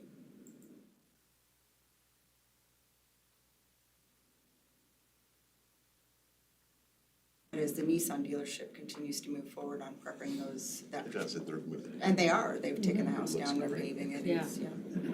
Yeah, they're actively working on But that site. that old billboard was a double post and it's gone and it now has a single post and my Right, guess it is was a they're waiting. smaller size. Yeah, they're waiting for probably the production of the actual. So, yeah, actual billboard. So is this something we need to table and come up at a next meeting, Joel? Is Jen's that- looking at She's the, looking, Oh, she's looking for the trying to see if file. I'm talking out my butt or not. No, I know you're not. Yeah, I mean, I understood it to be- I do remember that meeting. I don't remember what specific meeting it was, but. I never doubted They all you. blend together, did Joel or something? I told my husband, don't argue with me. I got a pretty good memory. So we had the public hearing January 25th, 2023. My online file does not have the packet, but While she was looking at, just to clarify, that measurement that you asked me to make was not the way to do that measurement. I understand. I looked at that section of the code again, and you don't measure it from the sign to the sign, you measure it from the center line of the right-of-way. So it would be from this point, this would be about the center line of the right-of-way. Well, actually, it'd be more like, no, this is the center line of the right, Yeah, so. it is. So it would be from there to whatever point is directly opposite from here. So it would be much, much shorter than, obviously, this measurement. I thought you were arguing that it's okay, but, No, You're no, arguing no, it's even I'm shorter. saying it's much, much closer than, okay. yeah, because the actual way to measure it is from the center line of the right-of-way. Oh, so it's 500 feet from the So- center line of the right of way? So if this turns out to be accurate in my assessment, even if the billboard was suggested to be at the back corner of the gas station property instead of the front corner, would that wouldn't give us the distance needed either? Like, I don't, How does that work? I really need to know where, I mean, if it was, you It's- have, it was right here, yeah, it's Yeah. literally in the front corner Yeah. of that particular unit. so. This is just I a, drove by there the other day and somebody was putting a pole in a couple weeks ago. There's no actual sign, they just put a pole. It's probably on order, but they're moving forward for sure. so, There was an old, does anybody, is it down further? Look down about, right in front of that, look where that car is, the first car to the left. And then come up straight across, is that this Here? structure? I'm trying to figure out what I'm it looks looking like at. it is. Oh, yeah. Okay, you can see it, look at the shadow, look at the shadow on the dirt This- going up. Right here. Yeah. that's the old sign. That's the old sign. Yeah, Okay. but they're putting it in the same exact footing It's site. 13 feet from that property, the north property line. Okay, Which Okay. looks about right measurement wise. yeah. So I knew it wasn't straight across, but it's close. Yeah, it's within 500 feet.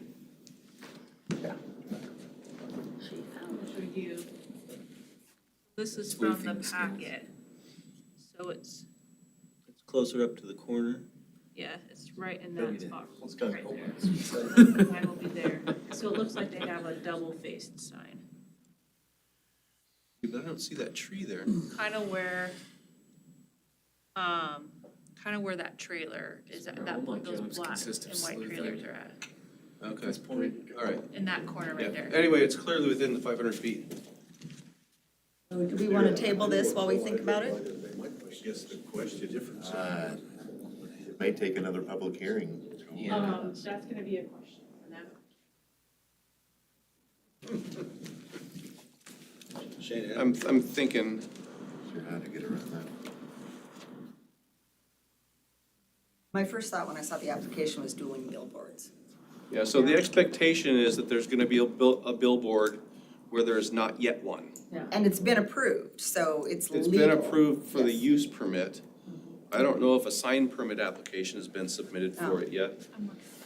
So, yeah, we don't know for fact that it's actually gonna be there. I'm just Right. pointing things out. There's no sign in place that I know of. Well, if I may, Yeah. we have seen, this body has seen a request come to us Yes. because, and if you remember, it was LCCU, because something popped up that they didn't take into account after their application was already approved. And so this body was then put into a position of, even if they hadn't wanted to and everybody was fine with it theoretically but me, but we were kind of in a position where the city's already did all but yay, and then, and then it, so the onus kind of fell on the city to approve that, and I would just, my one hesitation is, I think that we really do need to confirm that, because it would be more than one variance being requested. Yeah, It would, have to be two. Yeah. in which case we'd have to have the application amended and then Yeah. re-advertise and, Yeah. Because it would be two separate variances. It would be the Yeah. 142 foot plus the 500 foot. Right. So, you're welcome. And a conditional use. Can we still approve the conditional use? It, Wouldn't work with the. No, they really have to go hand in hand and, variance, okay. I make a motion that this gets tabled until the details can be ironed out by the city. Is that a legal motion? I mean, this is the opportunity for the applicant to still present their information. Absolutely. for We the still city. haven't closed the hearing yet. Yeah, for the commission to, take information and ask the questions that it needs, and then if it wants to table it for another time, they could then, at the end of the public hearing, decide to do so. Okay, thank you. That sounds great. So we'll continue with the public hearing. And nothing makes me more prouder than the city of Lewiston. You know, you guys bend over backwards and try really hard, and this is an unfortunate situation. At this point, we'll have the applicant come forward and give any testimony that they care to today, even though we may see you again sometime in the future. Thank you for coming, and your name and address, please. My name's Neil Schrottweiss, I'm with Lamar Outdoor. I actually live in Post Falls, Idaho, and this is Ken Hobart, he lives here in Lewiston. Can you please make sure you speak loudly? Oh, We're I'm sorry. recording. Got a recording device right there. I had a couple things ready that I might change what I was gonna say, based off of, I mean, obviously you have to do a variance, and one of the things I was looking at, the variance, as far as the distance, I'm just gonna speak with that property, I guess, for now, is because of the alleys. It was brought up that could we put it in a different place along that same road, and we can't, because every one of those blocks has an alley in it. And so it shortens up the property for each one of those properties all along there. So in order to build right there, which is in the zone, you couldn't. You'd have to get a variance for every one of those properties. And basically it's because of the alley. We would not overhang anything. We always do a survey to find out exactly where the property lines, the corners and everything are, so make sure that we're not overhanging. We actually had a billboard there at one time. My good friend Zeke Moore, rest in peace Zeke, when Zeke sold Moore's Furniture to the Kubota place, we took down a sign so they could build, but that sign was permitted to us with a variance because it was not 150 feet from an intersection.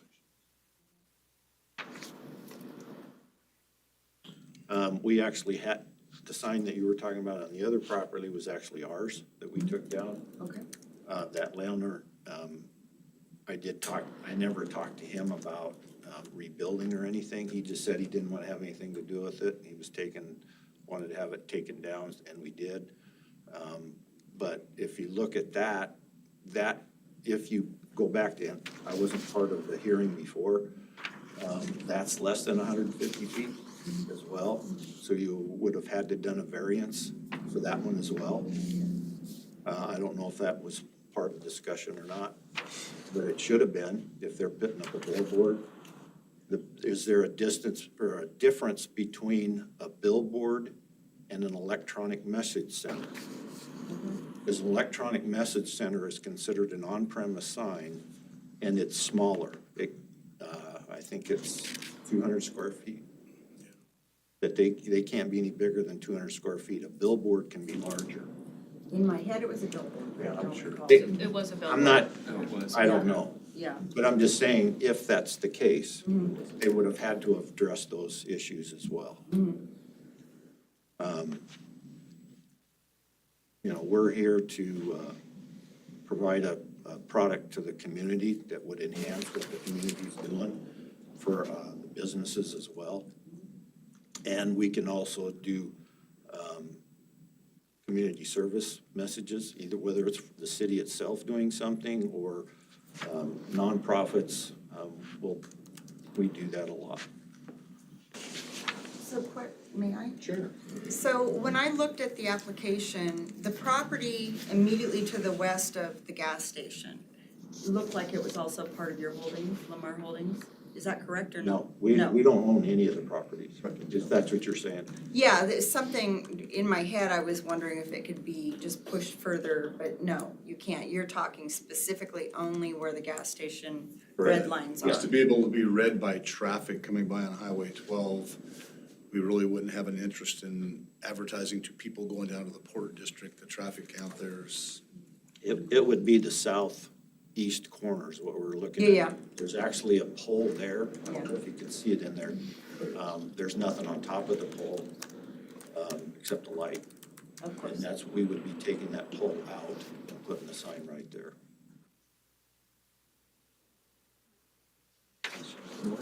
In looking at the application, it appeared to me that you plan to have a digital messaging on one side and then more traditional billboard Correct. on the other? Yeah. Okay, Yeah.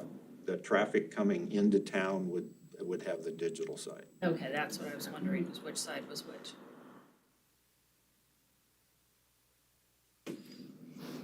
And we were also looking at not lighting up, call it the static side, just so we could get it a little closer to that south property line. There would be no light sticking out there. Because the original application that I read said that you would have illumination facing upward. If we were to do that, yes. But that was on my original application, I actually put 150 feet there because I'm not very technical and I got my measurements wrong. So we had to alter that. Okay. You don't personally go out and measure it, you use Google Earth. So, With my shaky hands and everything else, I made a mistake. Any other questions for the applicant? Thank you very much. You tried really hard to. So what was, he was over from Spokane, basically, you know, he's a long ways to come down here to kind of almost waste in the evening. So, you know, if that thing was permitted as a billboard, yeah, then billboard's a billboard, we're not within 500 feet. If that was permitted as something else, an on-premise sign also is a different egg than an off-premise sign. We are an off-premise advertising company. If they're putting that on their property for their use, that's an on-premise sign. So it's a different, one's an apple, one's a banana, so they're different things. There's a different section in the sign code for it, if I'm not mistaken. Which I guess brings up a question. If you were to vote let's say you were, say, yeah, we can approve this, our request, on the condition that that's not a billboard, the other one. I didn't know if that's part of your approval process or how, I mean, I don't. I don't think we can, Well, what do you say, Joel? Mr. Chairman, so I think it's already been verified that the approval of the other one on the other side of the highway was for a billboard. Assistant City Attorney looked that up. In terms of on-premise versus off-premise signs, it's not for your consideration at this point. On-premise versus off-premise was removed from our sign code when we rewrote it in 2017. Now, a billboard is a billboard, regardless of what it's advertising or who it's advertising for.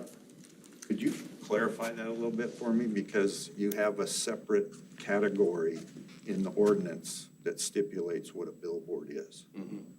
And on-premise signs are usually a different size. We don't have any terminology for on-premise anymore. So an on-premise business can build a sign that's 375 square feet. They can build a billboard if they qualify. There is no on-premise recognition anymore.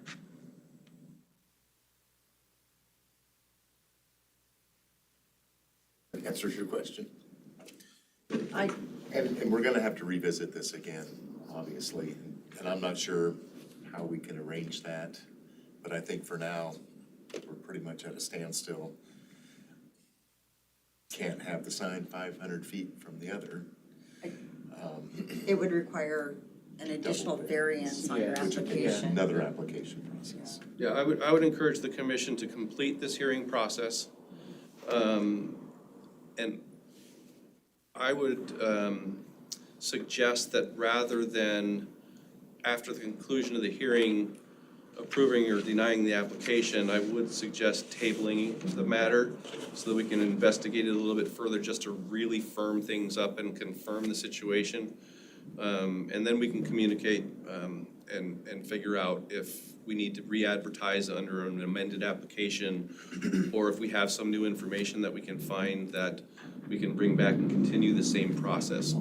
Also, I have a hunch that those people that applied didn't really know what they were applying for. I can't imagine the Nissan dealership. That's why we took our sign down, because they're putting the Nissan dealership there. I can't imagine them going out and selling advertising to, XYZ rentals or whatever. I would imagine they're gonna have their own product on there. So I guess their permit could be modified to electronic messaging center. I don't know.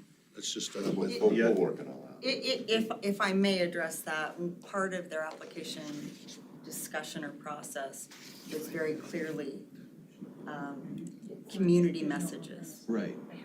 The very, the announcements, community messages, city meetings, public service, all of the very same But they're not- criteria. right, but they're not selling that to somebody else. They're allowing people to put that on there. Exactly. It's just part of their community support. And that I can't speak to, only the owner of the business could address that. All right, well, I guess we'll wait for Joel to get back to us and let us know. Well, we will, The absolutely. other question would be whether they got a state permit, That, which yeah. we've applied for, and part of that actually, on the state permit, you have to have somebody from the city sign off on it, that's commercial property. So that would have had to been done as well. The DOT aspect of it. And they will clarify that, I believe. This board knew that the package was completed by the city planner, the planning office, and brought it forward, so they just need to revisit that application and all the criteria, et cetera, I believe, surrounding. Cool, thank you for your time. Thank you. Thank you again. Is there any other testimony from the public today? Dawn, did you have something on the email bag? I do. What'd they say? So, I have testimony from Eric Nilsson. It says, good evening, Lewiston Planning and Zoning Commission members. My name is Eric Nilsson, and I own the convenience store gas station property at, up on West 22nd Street North. You may recognize it as Liberty Mart. My apologies for not joining the hearing in person.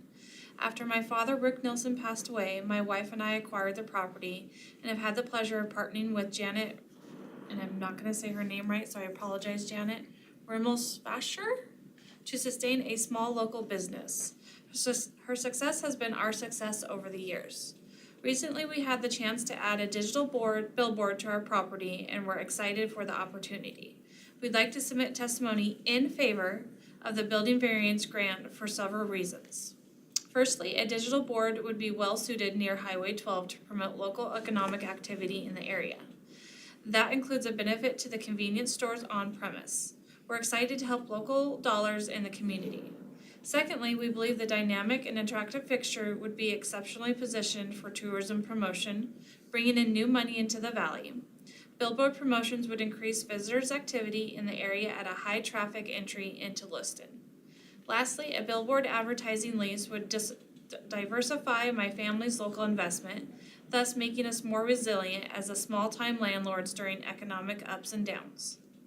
And I believe the professionals of Lamar Companies will do their due diligence to create an attractive and modern display that leaves a positive impression overall. Please consider a request to build this investment and note our wholeheartedly testimony in favor. Thank you for your consideration, Eric Nilsson, property owner. All right, thank you. Nice. No other testimony? Once again, Jennifer, come on up. Jennifer Tigano, Assistant City Attorney. So I have the reason statement of relevant criteria and standards that this commission approved on February 8th, 2023 pulled up. It is publicly available in the on the city's website under the agendas and minutes in the archives. So that information is publicly available. But I did wanted to note possibly in the benefit of the applicant is that pursuant to that particular conditional use permit, which was CUP 23-000001, that pursuant to, it does provide that pursuant to Lewiston City Code Section 37-160, authorization of a conditional use permit shall be void after 12 months unless a building permit pursuant thereto has been applied for. Where no building permit is required, the intent of the conditional use has been fulfilled, or substantial progress towards completion of the project has been accomplished as determined by the community development director. So that 1 year period or 12-month period would expire on around February 8th of 2024. And so we can do an inquiry to see whether or not a building permit has been applied for. If required, if it wasn't required, we can see if substantial progress has been made towards that and get an opinion from the community development director concerning that. But they potentially would have up until the first week of February to be in compliance with their conditional use permit. If they are not in compliance at that point, then their conditional use permit would have lapsed and there would be no competing conditional use permits at that time. One follow-up question on that. Are you able to look at the one that was granted, the conditional use, that was granted, and it should have the DOT approval rider on it? Yeah, it does. Only in the set, it has all the same criteria that your current conditional use permit has, or reason statement has. So it was approved as a billboard. It was a double-sided billboard with a message center, electronic message center as well. And so it was approved under the same section of the codes that the current applicant is applying under. Sorry, this is really small print for me. And there was talk about the glare from ITD, and they have to follow all those standards and their permit requirements. And they were required to comply with all the sign code regarding billboard signs. We have no way of knowing if they've actually applied for. No, and they are required to get approval from ITD and it's concerning its location and everything else that they must do for ITD. Okay. But there wasn't a concern, at least from what I can tell from the reason statement about the location.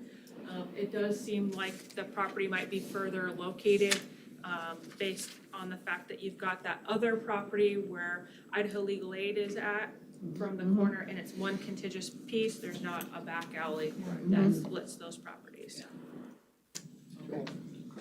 Mr. Chair, my understanding is Dawn Ortiz has access to our permit system from her tablet or laptop there, and she has been able to look up whether or not a signed permit application was filed for that other billboard. Dawn Ortiz, Community Development Office Specialist. A sign permit was issued to this location for this billboard on 4/11/2023. And the address is, 2231 North 2nd Ave. It was a 12-foot by 24-foot digital billboard.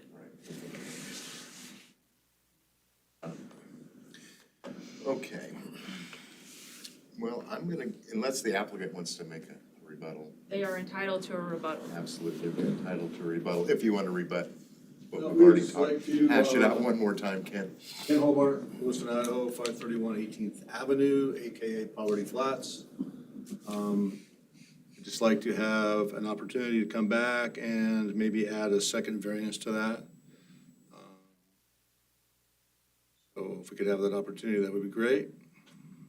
All right. So be it. Thanks for your consideration. Okay, at this time, I'm gonna close the public hearing. And since we have nothing to deliberate on, Well, I think that you still have the opportunity to deliberate, including the ability to table the matter and allow the applicant to amend their application and then was that a hold. motion for me? I would suggest, yes, there being a motion for that. And I would make a motion that we table the conditional use permit 23-4 and to give the applicants an opportunity to restructure for a secondary variance. Been moved and seconded. All those in favor say aye. Aye. Those opposed? That motion carries. See you guys back. Thank you. All right, next on the agenda. Thanks, guys. Just had that- You've stuck with us this entire time. We're learning a lot. Okay. We so far have had the longest and the shortest. This is what you get for taking that. There you go. All right. Without further ado, let's go ahead and look at this last public hearing tonight. And this one. Okay, public hearing, this is the one, isn't it?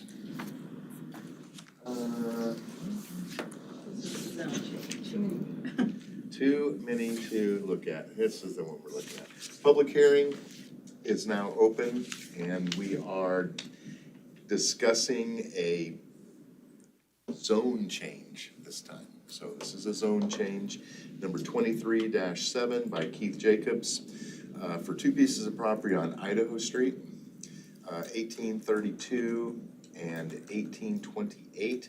The applicant requests that these two pieces of property, also known as 1828 and 1823, be rezoned from a high-density residential, which is our R4, to a general commercial of C4. Once again, I'll explain how the public hearing works. We'll open a public hearing, we'll have a staff presentation, we'll have the applicant's testimony brought in, and we'll have a couple rebuttals. You'll have the last word, I promise.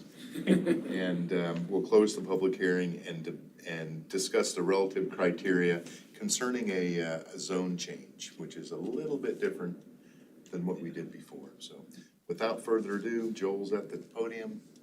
What do we have tonight, Joel? thank you. So this zone change application is for the two tax parcels shown in the center of this GIS view right here. There's an existing home up in the northwest corner of the property that the applicant desires to turn into a law office. And then this other parcel has this detached accessory building down in the southeast corner, below out a little bit. This is Idaho Street in front of the subject properties. Show you the zoning of the neighborhood.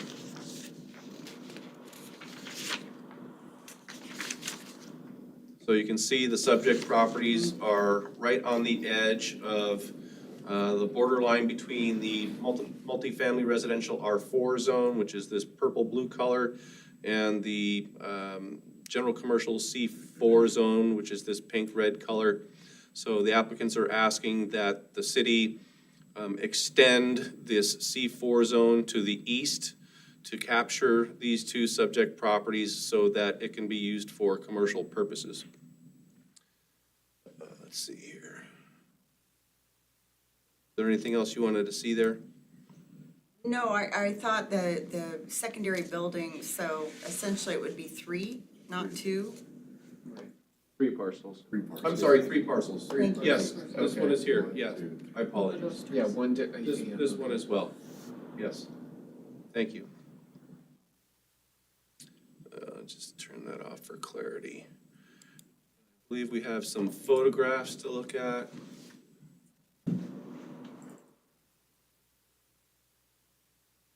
So these are some photographs of the subject property.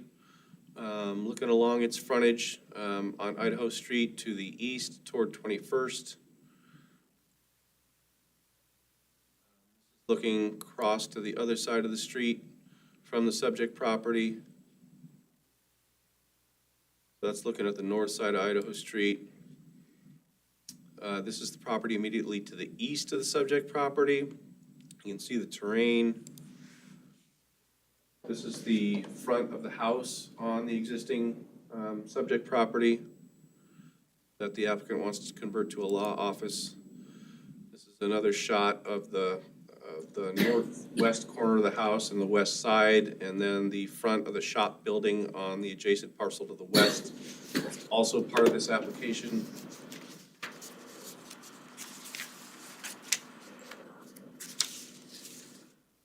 Marker shown here marks the property line between the subject property and the commercial property to the west. Napa machine shop. Parking in the buildings of the machine shop to the west of the subject property. The last one is the computer doctor office and indoor storage units to the west of the subject property. So mostly a commercial neighborhood, except immediately to the east.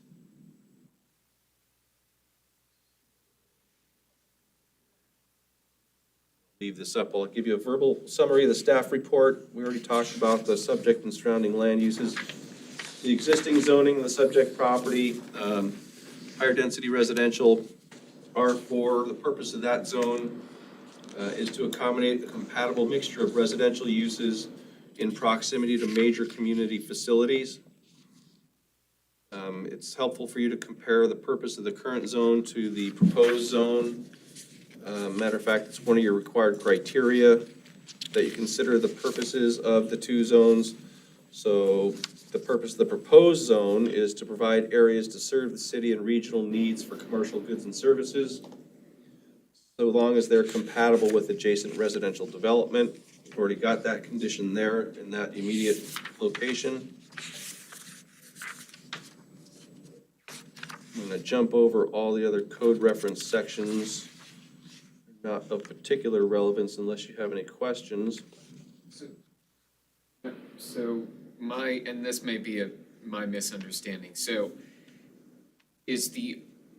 or maybe this is a question for the applicant when they give testimony. So is the only way to achieve what the applicant is trying to achieve is this zone change? The R4 doesn't allow for a business? Not unless it's a home occupation, which the applicant does Okay. not want to do this as a home occupation. We didn't want to feel about it. So, yeah, the rezone is the only way to do it. Okay. One of your rezone criteria is that the application be found to be consistent with the comprehensive plan. So you've got a bunch of statements from the comprehensive plan, beginning on page 10 of the staff report. The most significant of which I'll just point out is that the subject property is designated on the comprehensive plan map as commercial. So its current zoning is inconsistent with the comprehensive plan land use designation. The rezone request is consistent with the future land use map comprehensive plan designation. Input from other departments, the fire department says that the plans provided by an Idaho licensed architect and permits are for associated work would be required to change the occupancy if the rezone is approved. Engineering Division of Public Works says that they have no objections to the zone change, and that subject to building permit, street improvements may be required for ADA compliance, so they would deal with that if and after the rezone occurs. Subject property contains 3 tax parcels, approximately a half an acre. I already talked about converting the house to a business office. We already talked about the surrounding land uses.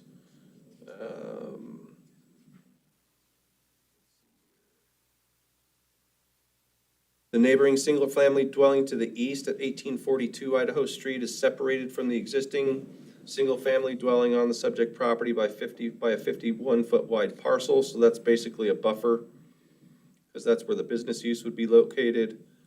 The existing office building at the corner of Idaho Street and 19th Street is currently located closer in proximity than the subject properties building, so that's something to consider as well, as that's an existing condition.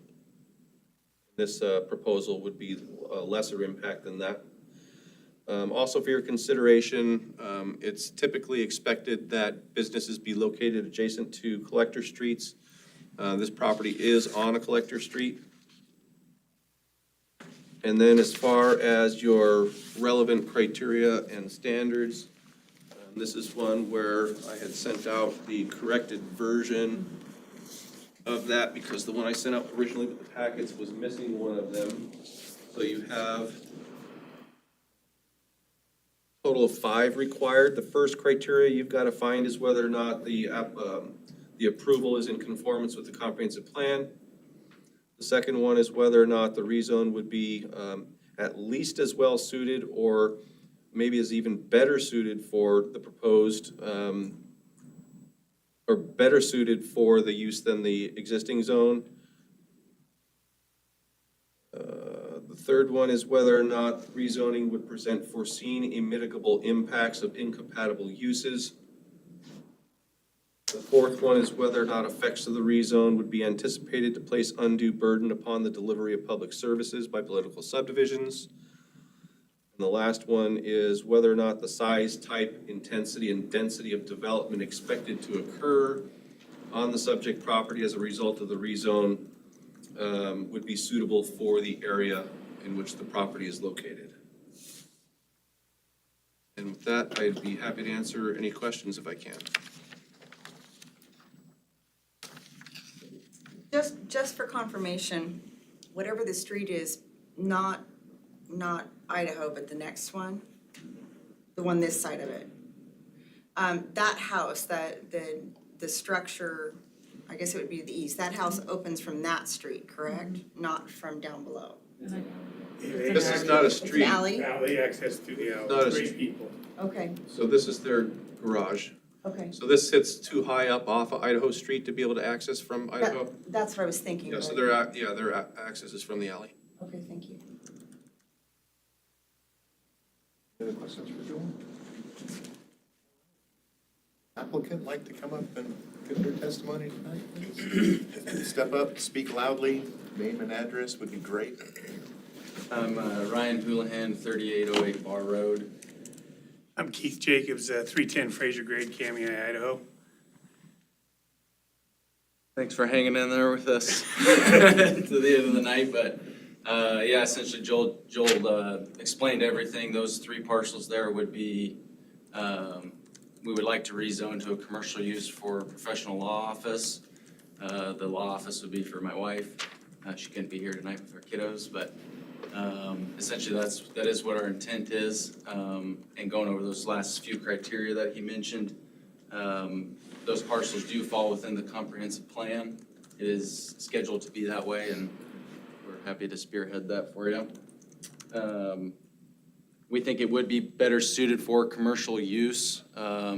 Right now, it is kind of on a high-traffic area, but being a law office, it's not gonna be a retail store where there's, people could be coming and going, so it's very low impact as far as traffic and things like that, as far as for community services and whatnot. We don't believe it would produce any undue burden onto the existing businesses and/or residents there. Like the council member said, the alley access to the nearest by residents and then the machine shop next to there, no impact to that, so. Obviously, it's an older home. You saw in those pictures, we've done some exterior landscaping that's very aesthetically pleasing. So the pictures might have been just a little bit outdated, but we've been vigorously working on it and kind of restoring that historical look that building has, and that's kind of the monologue that they want to go with, is that historic look for being a law office. We've already worked with Public Works in getting an encroachment permit for replacing a dilapidated fence that's been approved. And like I said, we've just been working to kind of restore the historical look that building and site should be looked at, so. When you look at the lots there, that one building isn't existing in the alley anymore. This one right here. Yeah, that one right there is no longer there. Oh, okay. And the shop, the 0154 number on it, that's going to be removed also. We have to get a demolition permit for that. We'll have handicap parking there. The curbs and gutters are all gonna be replaced as required out by, which I've got diagrams of. The architect drew up, they've been working with the city officials on it. We're gonna replace the curbs and gutters, not just that portion, but we're gonna do 100 feet of it. So it's aesthetically pleasing. We've tore out all the fences, landscaped the whole thing right now. I don't know if you've drawn by, you can see, there's an idiot out there working all the time, that's me. But we replaced all the fences in the back. We're replacing fences in the front to make it look aesthetically pleasing. Everything's gonna be resacked and sided and re-roofed. We're doing that regardless because it needs to be done. But it's, I have twin daughters, they're both attorneys. And so they'll be working out of here and out of work, so. Sounds great, well thought out. Thank you. Any questions for the applicants tonight? I think you pretty much answered mine about ADA compliance, so by increasing the size of that parking lot and stuff, that'll give you the ability to ramp. Yes. Because I've driven by that place quite a bit, and it's pretty good Yeah, hop it's to get up tiered- in there. it's tiered back for sure, This yes, is, the drawings of, which you apparently didn't get a copy, but that's the access from the highway, that's the Okay, new yeah. curbs and all that. This will be the stalls where the existing shop is gonna be removed. And this is all your ADA coming in the back, and then we have to restructure the inside. So, also. Mr. Chair, I'm sorry, just so we're that gonna have to stop. just so that the applicant is, the hearing's not been closed, right? No, it has not been So closed, just but we so- can't take any new. Well, no. or- Just so the applicant is aware, anything that is presented to one commissioner would have to be presented to all commissioners. Oh, okay, And it needs to become then part of the record, since we can't see it, we have to hold on to it as part of the record for the hearing. okay, sure, you can have these if you like. I don't think we need it. We need that extra. If you would like the commission to consider it.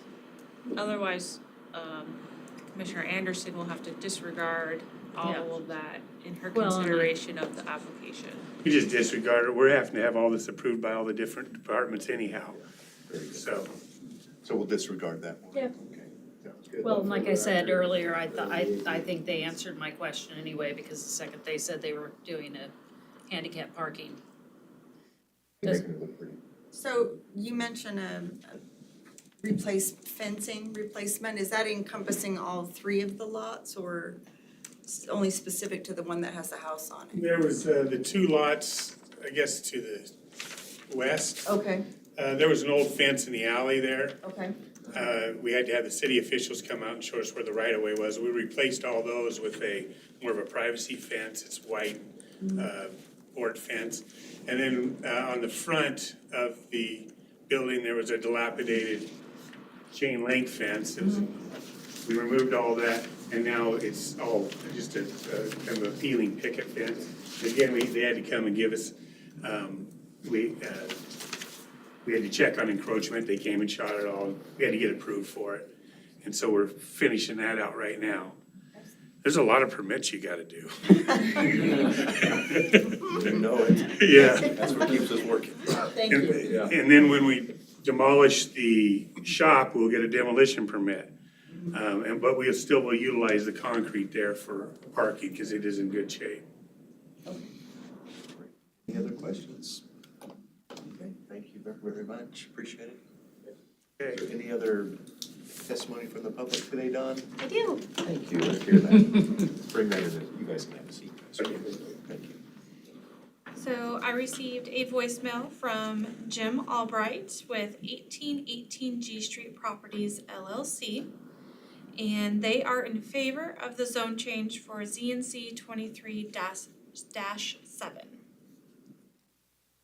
That's the only one? That's it. Now you can have a shot at that if you'd like to rebut on that great comment. You're good on that. Thank you. So at this point, let's go ahead and close the public hearing tonight. Thanks again for coming, guys, we appreciate it. And now we're gonna deliberate on our questions, and I have them up here. I've only got 5 here. Is that what we're supposed to have? Yes. Okay, very good. So number 1, this proposed rezone is or is not in general conformance with the Lewiston Comprehensive Plan. I'm gonna let Gabe take a shot at that one first. What do you think, Gabe? I will say it is based on the testimony we heard and based on the staff presentation. Get any better than that? Yeah. Anyone else? Because. It's already designated future Thank you. Nice one. commercial. Yes. Anyone else have? In the comprehensive plan. It is in the comprehensive plan. And I would have to, I'm gonna agree with Gabe on that. One of my rare times. Number 2, although it says number 3, I'm gonna go with number 3. The proposed rezone does not present foreseen irreversible impacts or incompatible uses. Did I miss? Commissioner, you have missed one. I did pass out a new copy. I'm sorry, that. You You were in did, no, trouble. I've got it right Oh. here, I've got it right here, thank you. I was gonna roll There's a with copy it. of that too. Yeah, and So- it's double-sided. Mine was double-sided. It is the double sided. Here, do this. I've got Jennifer's. I do.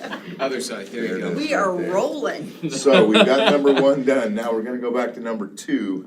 The subject property is or is not at least well-suited or better suited for the proposed zoning district than the existing zoning district. I'm gonna take a shot at this one. I say it is at least well-suited, or better suited for the action. Else have a, and I'm gonna say that Because of the Comprehensive comprehensive plan, it is scheduled to rezone that direction anyway. Number 3, the proposed rezone does or does not, oh, we already took care of that one, number 4, is that the one I missed? No, you did not. No, you switch back, so we're still on number 3. The proposed rezone does or does not present foreseen mitigable impacts of incompatible uses or development being located in the same vicinity. Any one of the commissioners wanna take a stab at that? I would say that it does not present foreseen mitigable impacts. It blends in beautifully with everything that's going on around it. And the applicant is planning on getting a demolition permit, not that I think that that would cause any issues, but also the applicant has gotten other permits for all their work. Yeah. So, I mean, they're doing the best that they can to mitigate any that there are, Exactly. I agree. so. Number 4, the effects of the proposed rezone are or are not anticipated to place undue burden upon delivery of services provided by any political subdivision within the planning jurisdiction, including school districts, fire department, and the like. I'm gonna go ahead and take a stab at it. The effects, I don't believe they are not anticipated for any undue burden. Would have any other reasoning behind that? The nature of the proposed. And we've got testimony, didn't somebody tell us that? Fire department chimed in on that? Well, and as Joel said in a prior public hearing, although I know Joel mentions it a lot too, it's the city's process to reach out to different entities, to see if they have any objections or issues with the plan, and we didn't hear back any objections, so we have to take them at their word. Number 5, and the last and final. The size, type, intensity, and density of development expected to occur on the subject property as a result of this rezoning is suitable for the area and will not unduly burden the neighborhood. Law offices are fairly tame and quiet for the most part. And I would like to just say the fact they are saving a historical home and bringing it Well, and that house is historically, to my knowledge, has been a rental, and so Yes. adding the degree of stability and cleaning it up is beneficial for the community and the neighborhood. Yes, agreed. Last but not least, I'm just waiting for that motion to approve this zone change. I already made one today, so. I guess it's my turn.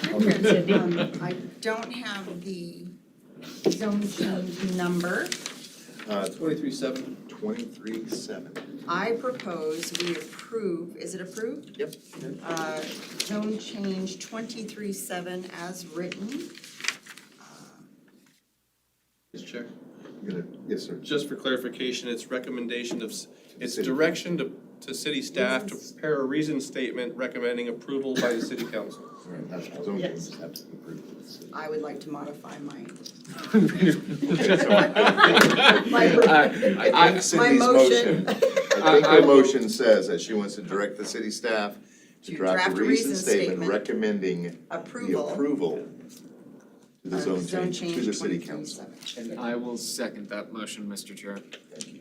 It has been moved and seconded. No more time for discussion. Let's call for the question. All those in favor say aye. Person. Aye. Oh, you have a We question? have one more staff. One more testimony? No, staff communication. Well, we're not there yet. We're not there. We're still voting on that. Oh. We're still doing the I think we're all public tired hearing. and punchy Hang on now. We're not It's been a long night. We're I thought we were going. close to adjournment. Finish the rezone first. Close to adjournment. So once again, all those in favor of the rezone 23-7 signify by saying aye. Aye. Aye, and those opposed. That It's- motion carries. It's okay, Good when job, guys. he had me answer number 1, I was like, Yeah, I'm gonna watch that next time. Thank you. So that brings us to our last agenda item. I do believe, or is it the last one? Staff communications from our staff people. Dawn, what do you have for us? Oh, I have nothing, Joel. Oh, no. I Even just better. want you to- That's great. Let Joel do that. I just wanted to pass on that our consultants are drafting the first version of our new comprehensive plan. I'll be reviewing that draft hopefully next week and making edits to it, and we will be making a presentation on that draft to Planning and Zoning Commission and to the steering committee within the next month or maybe two. And I think that's all I've really got for you. isn't the next steering committee meeting on the 8th? January Yes. is what the plan is now, yep. Okay. Then we had the question of whether or not everybody can come to that December the 27th 27th. meeting.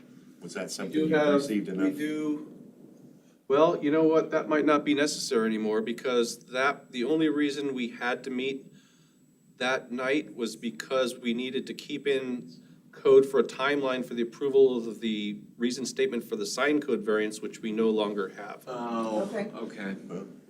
So let me ask you if you can attend on the 27th anyway, in case there's something else that I'm not aware of that we need to meet for. Yeah, I should be here. It's a work day for me. so- Other than the reason statements from today. Right, we'll have 2 recent Yep, statements. yeah, we would have recent statements. Well, yeah, but we can wait until another meeting on those. Theoretically. Timeline. But if we have them done, we may as well just go ahead and knock them out on the Yeah. 27th if you guys are available, so we'll Yeah. probably just do that. What was our last shortest meeting ever? Can we beat it? Well, I mean, Will it be my last I've been meeting? on the You bet I commission for will. 2 years Challenge now, so accepted, maybe, right? I think if we were done in Terry, eight. Unless you guys want me to. All right, without further ado, I will make this motion. I move that we adjourn I will second that motion 3.5 hours. I'm excitedly. Second, moved and seconded. All those in favor say aye. Aye. Those opposed, nay. So Joel, you'll just let us know on the 27th meeting, Yep.